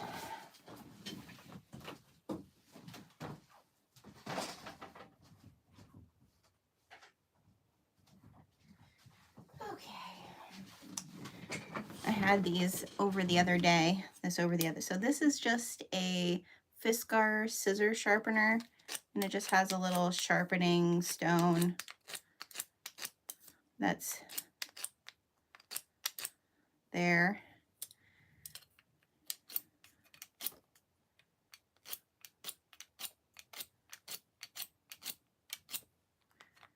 Which the scissors really needed it. It's been working without a sharpening for a while.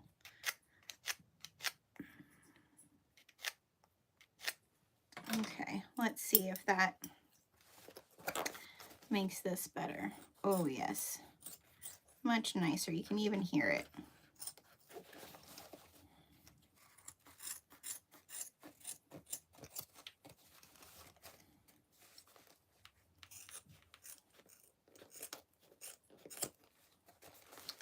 We're just going to trim down so we can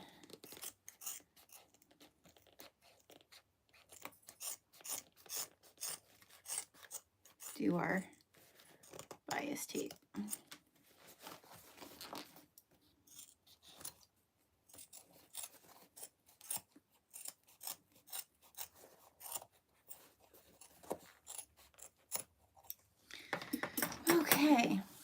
fuzzies. I'm just gonna burn down that webbing. Make sure that the webbing isn't gonna fray.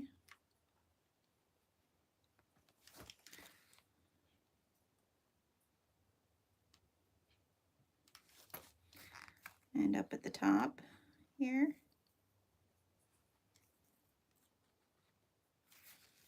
Okay. All right, now, so we have our little all inside out little box. We're not going to turn it right sides together unless you want to check and see how it looks. Like sometimes what I'll do is I'll just check like my tops, make sure my tops look good. If the top looks good, I'm feeling like the rest looks all right. So we'll check our tops, make sure that everything looks really nice. So I'm just going to turn it back inside out. All right, and then I'm going to grab, this is how I buy my binding, my bias tape. So this is half an inch from Amazon. They have a bunch of different solid colors. I know you can make your own. Again, that's one of the things that we like to skip, right? So I just buy this in solid colors and mostly neutral colors so that it goes with everything. Because that heat sensitive vinyl is black, we're just going to do black on the inside. And I'll tilt you down so you can see how I do that. So we're just gonna, I'll tilt you down like this. All right, until it's time to sew. So I'm just gonna start down here in the bottom and I'm gonna clip it all the way around.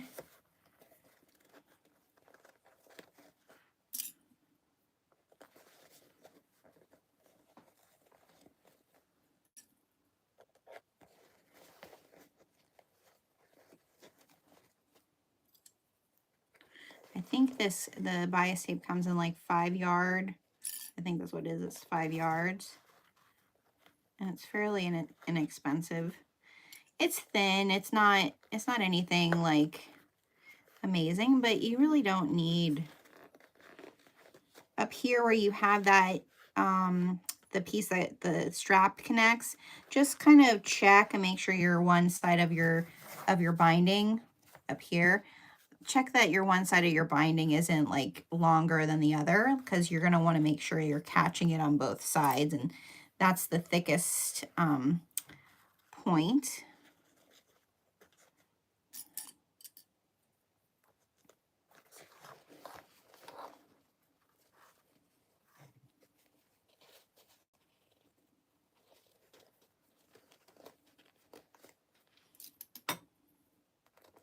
And this is the part too that I am not as skilled at. So this would be something I'd want to get better at, is sewing binding, sewing the bias tape and putting that on, making sure it looks professional. It's one thing to know, like, to put it on, but then when it comes to sewing it, especially in smaller pieces where it's a tighter thing. So now we're going to take care of this piece here. And I know there's so many different ways that people do this, but I'm just going to clip this and I'm going to make an arrow with it. Then I'm going to fold those pieces in and I'm going to fold that over. And now I'm going to fold that over the top of that. So it makes it look really nice and it kind of hides that other end. Okay. So now we're going to take this to the machine. I'm going to start here and sew all the way around at 1/4 inch. Move my mess. Tilt you guys a little bit so you can see the sewing. I feel like today's healing part is really just spending time with all of you. I had so much fun yesterday doing the first SewAlong live. I wasn't sure if I was going to enjoy these with you all, but I am definitely enjoying them. I hope you are too. And you just want to try, like when you move, and I don't know if you guys can't see it, but when when you take a clip off, just kind of hold your finger where that clip was until it gets right to you, so that you can really keep the bias tape where you want it to be, because it will move on you. And I forgot to check my bobbin, y'all, so let's say a little prayer.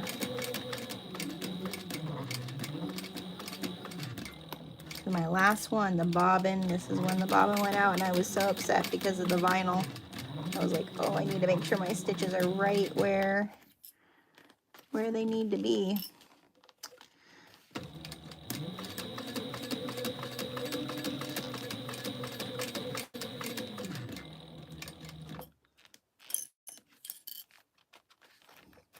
Like I said, just kind of hold it where your clip was, and that will hopefully make sure that you're catching it on both sides.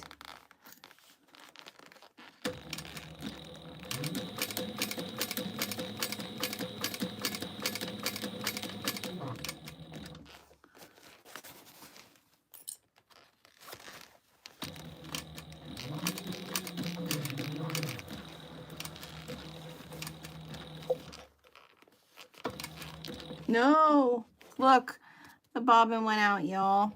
That's what happened the last time. I should have checked. All right, we're just gonna have to pray and hope we can make our stitches go in the same spot or a little bit further over, maybe. Oh, I was pretty narrow there.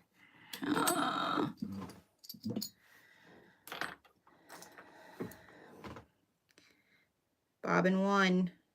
Oh, actually bobbin 2. Jenna 0. All right, and this is, there we go.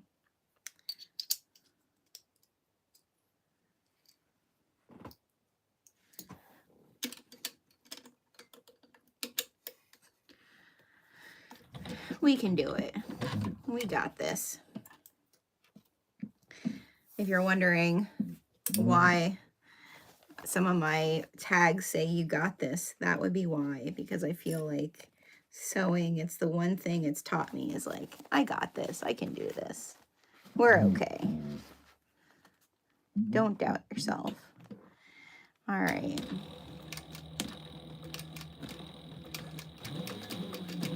I'm gonna take this pretty slow because I'm gonna be trying to go a little bit narrower than what my stitches were, so I don't have holes showing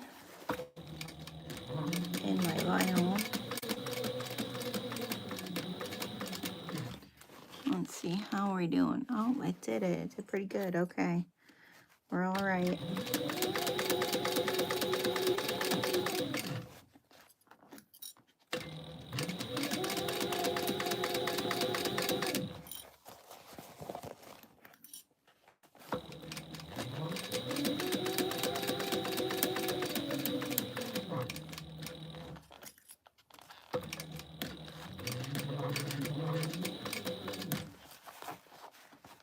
Now here's where this is connected, so you just want to make sure that that fold over is good. All right. Oh, I did get a little bit off there. Again, like I said, something I can be better at was the vinyl. I mean, not the vinyl, the binding, but the bias tape we'll fix it. We'll make her look nice. All right, so we're gonna go from this side, and I'm just gonna meet these, make sure that they matchy.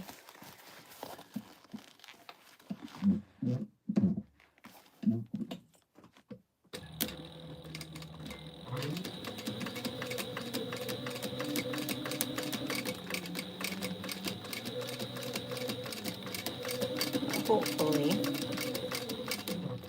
I don't have any holes in the vinyl. That's the main thing here. We don't want any holes in that vinyl.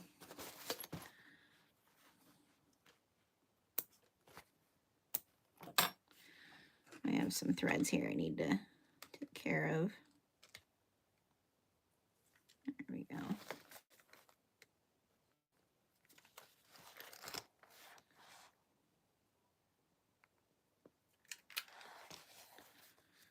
Okay.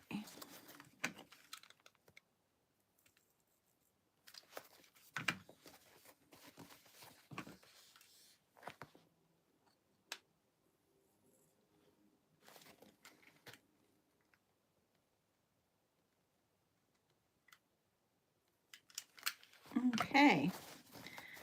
There's the one side. Now we got to do this side. Let's just double check ourselves here. Make sure we don't have any holes. And we did okay. We did okay. Yay. See, we got this. We got this. Hi, Bella Ann. Thanks for joining us. I don't know if you're still here, if I'm just seeing your comment, but thanks for joining us. We're just finishing this with some bias tape. So now we're going to get this side, our front side, and then we can turn it out and see our finished work. So we want to pin our bias tape, clip our bias tape again all the way around. The one thing the bias tape does make that I like, and I liked it on the Bianni's casserole dish that I made, it really like kind of makes the structure of the bag.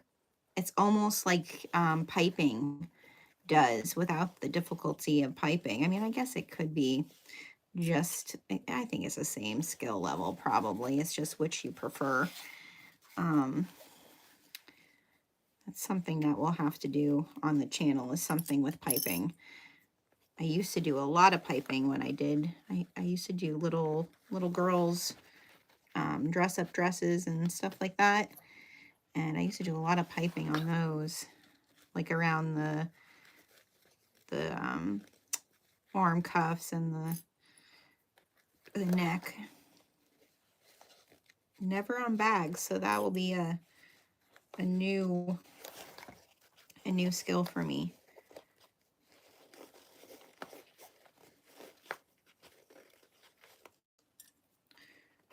Again, you just want to make sure that especially at those thicker areas, so like the thicker areas like where our gusset meets, just make sure that you have about the same amount of your binding on both sides so that you know that you're catching it.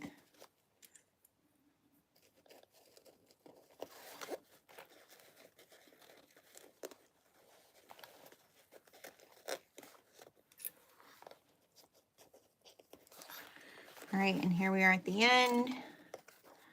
We're going to clip that, set this aside, and then all I do is I kind of make a little arrow, fold in either side, and then fold in the top. That way it's nice and folded on clip,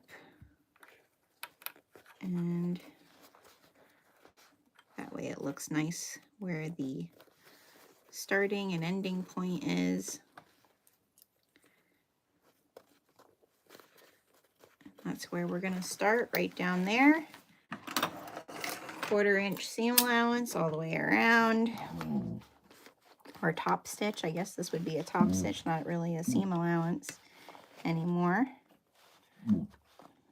I just want to do it so I know. Sometimes this can be tricky. Your binding wants to move on you. There we go. All right.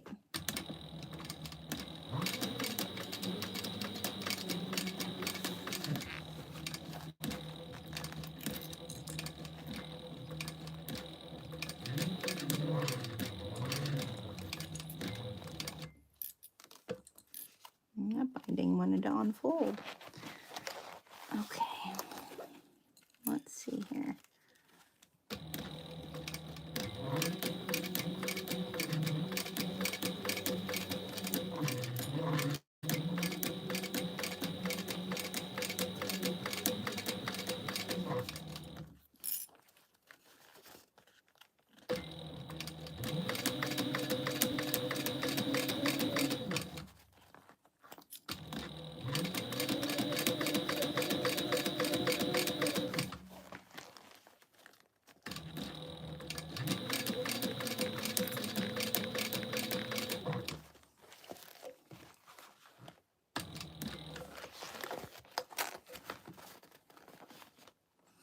This is why you want to open that zipper, because it does definitely help to open the zipper to do this part.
All right. Let's see, that one was a little bit more smooth sailing. Let's see how we did on both sides there, if we were successful. Yeah, no, yeah, we stayed on it the whole time. Voila, that's awesome. All right, I'm just gonna clip, burn my little threads here. So they're good. All right, let's turn this baby out together. What do you say?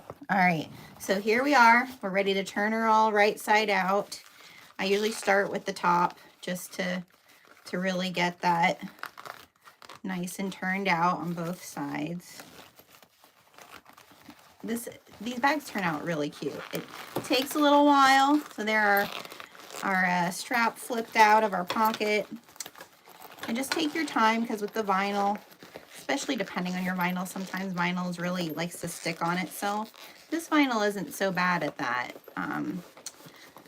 but some vinyl really does like to stick. So just take your time, really like kind of play with the binding on the seams to like make sure it's where you want it to be, because that's what's really nice about binding, is it kind of allows you to like really push it out, get it the way you want. You might have some little fray stitches here. Like I have some fraying from my canvas that I'll have to clip. But oh my goodness, it's so cute.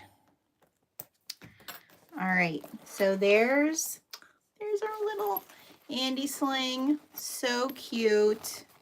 This bag, it really is. It takes some time, but there's that. And then, don't tell me I did this again. I did it again, y'all. So, here it is. I told you to put this to the back. Don't put it to the back, put it to the front. Because I put it to the back again, and look what I did. So I'm going to have to, I think this time around, I'm not going to pull it apart here. I pulled it apart here last time, but I'm so proud of my stitching there. I think I'm going to rip it here, girls. Because see, this clips down here to this little guy. Hey, if you want to stay with me while I fix this, you're welcome to. Because I'm not leaving until it looks good. And this up top here is probably easier. So I'm going to flip it down so you can see what I'm doing. This on top here is going to be easier. I'm going to have to go through my top stitching, but it's going to be easier to do it this way.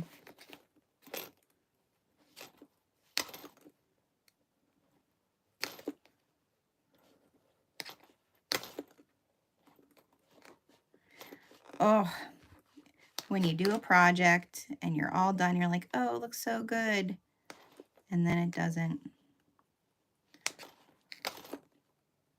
I'm sure if I would have read the instructions, again while I was here doing it with you all, even though I read them before and I did it wrong.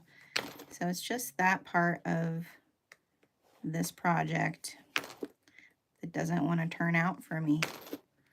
You ever have that with a certain type of project where there's a piece of it that just doesn't want to work out for you? Yeah.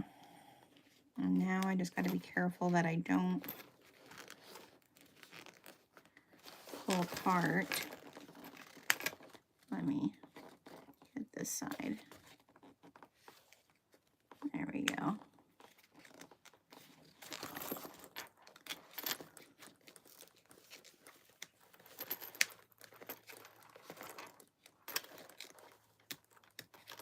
There we go. We're getting there.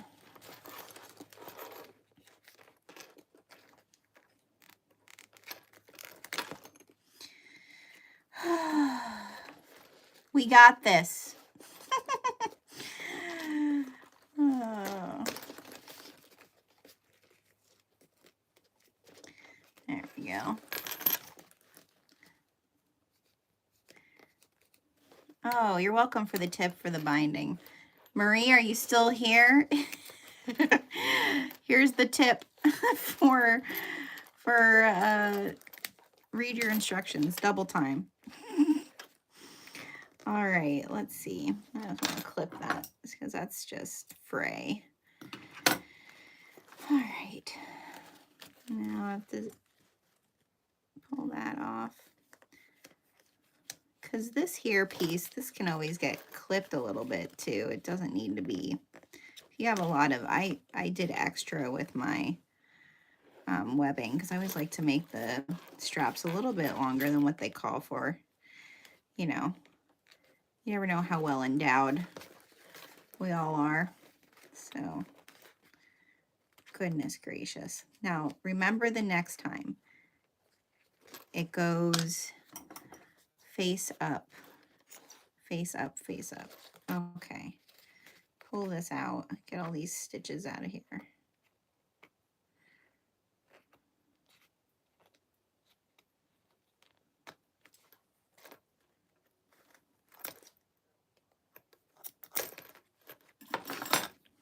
Yeah, the binding, like I said, I'm getting better at it, but it's not an easy thing to do.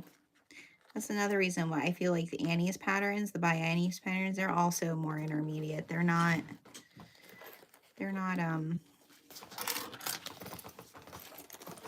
beginner patterns, most of them. All right, so now let's clip this off, burn it down, melt it a little bit because, oh, it's not going to get hot enough. Oh, maybe a little bit. So a little bit. Okay, so we want to put this in here like so. All right, we're going to set this up here until we fold this down in. And we're going to fold it down in a little further than where my top stitch was. Let's see if I can do that. It's going to be tricky.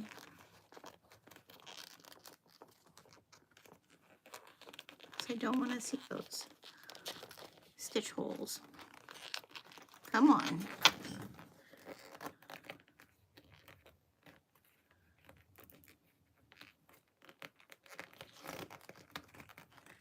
Sometimes you gotta finagle things.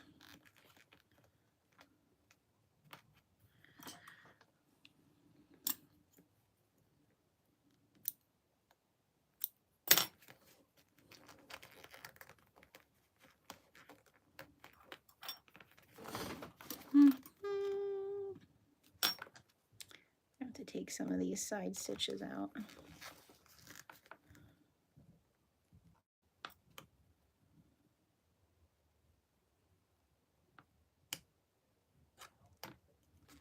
Okay.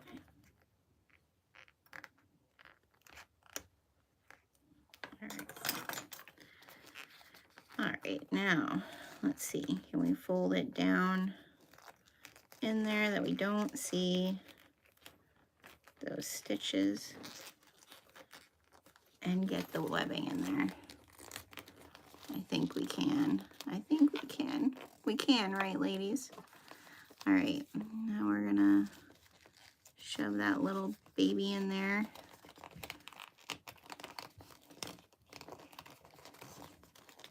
I want to make sure she's straight too. Yeah, yeah, yeah, yeah. I think we're doing it. Get in there.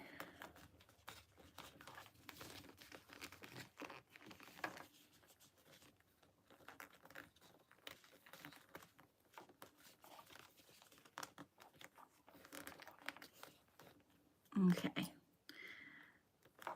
Alrighty, and we did it. I think we did it. Woo! Alright, move these clippies. Move the ripper. Move the scissors.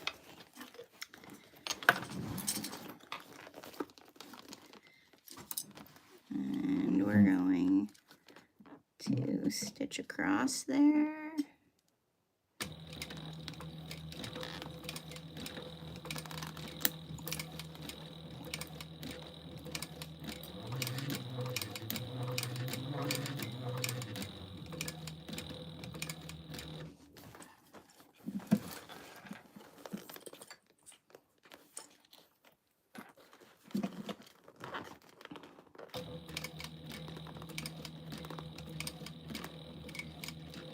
I think I'm going to go across the top twice.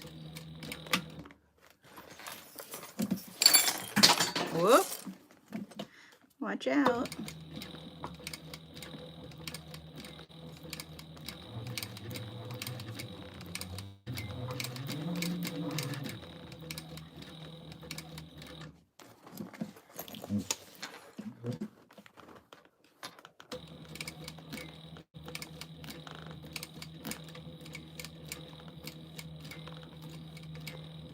There we go.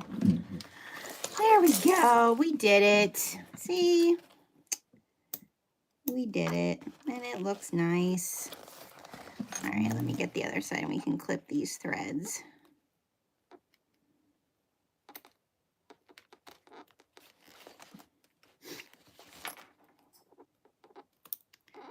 These threads clipped and burned down. And it'll look great. Okay.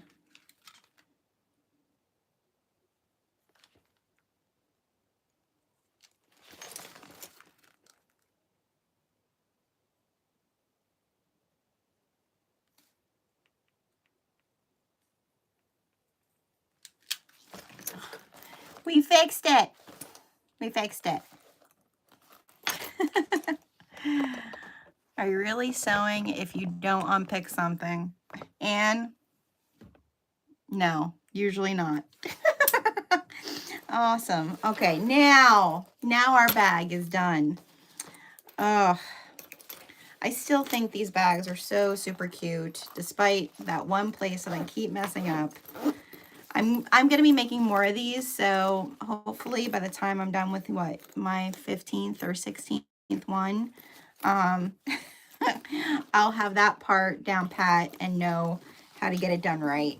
But again, this is the Andie Sling. It's by Margie, maker Margie Brown.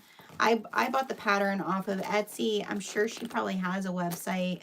I just kept seeing this pattern when I was going into my Etsy. And it's just this cute little sling.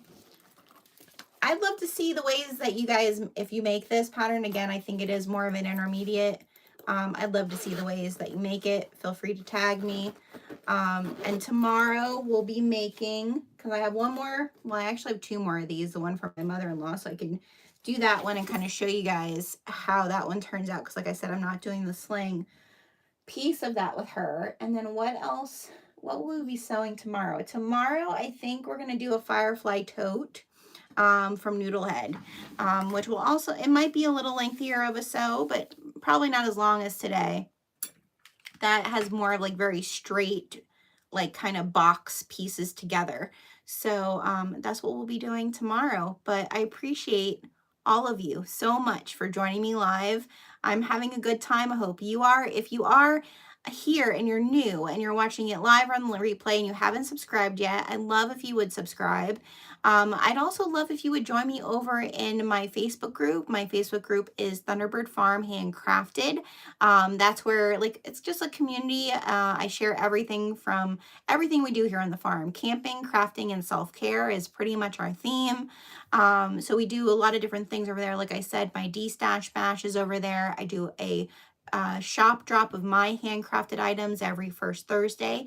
And then I do a spilling the tea session, usually the last Sunday of every month, but this month, because it is the holidays, that's moved up to, I think, the 19th, of one of my loose leaf tea blends. I share different ways that you can make it other than just drinking it as hot tea. So yeah, join us over there. I'm on Instagram as Thunderbird Farm PA. And I'll see you tomorrow at 1:30 again tomorrow. I'm gonna set it up that it'll be 1:30 again tomorrow afternoon, Eastern time. Thank you all. Have a beautiful and blessed day. And remember that crafting and sewing and picking out your stitches, that's the healing part.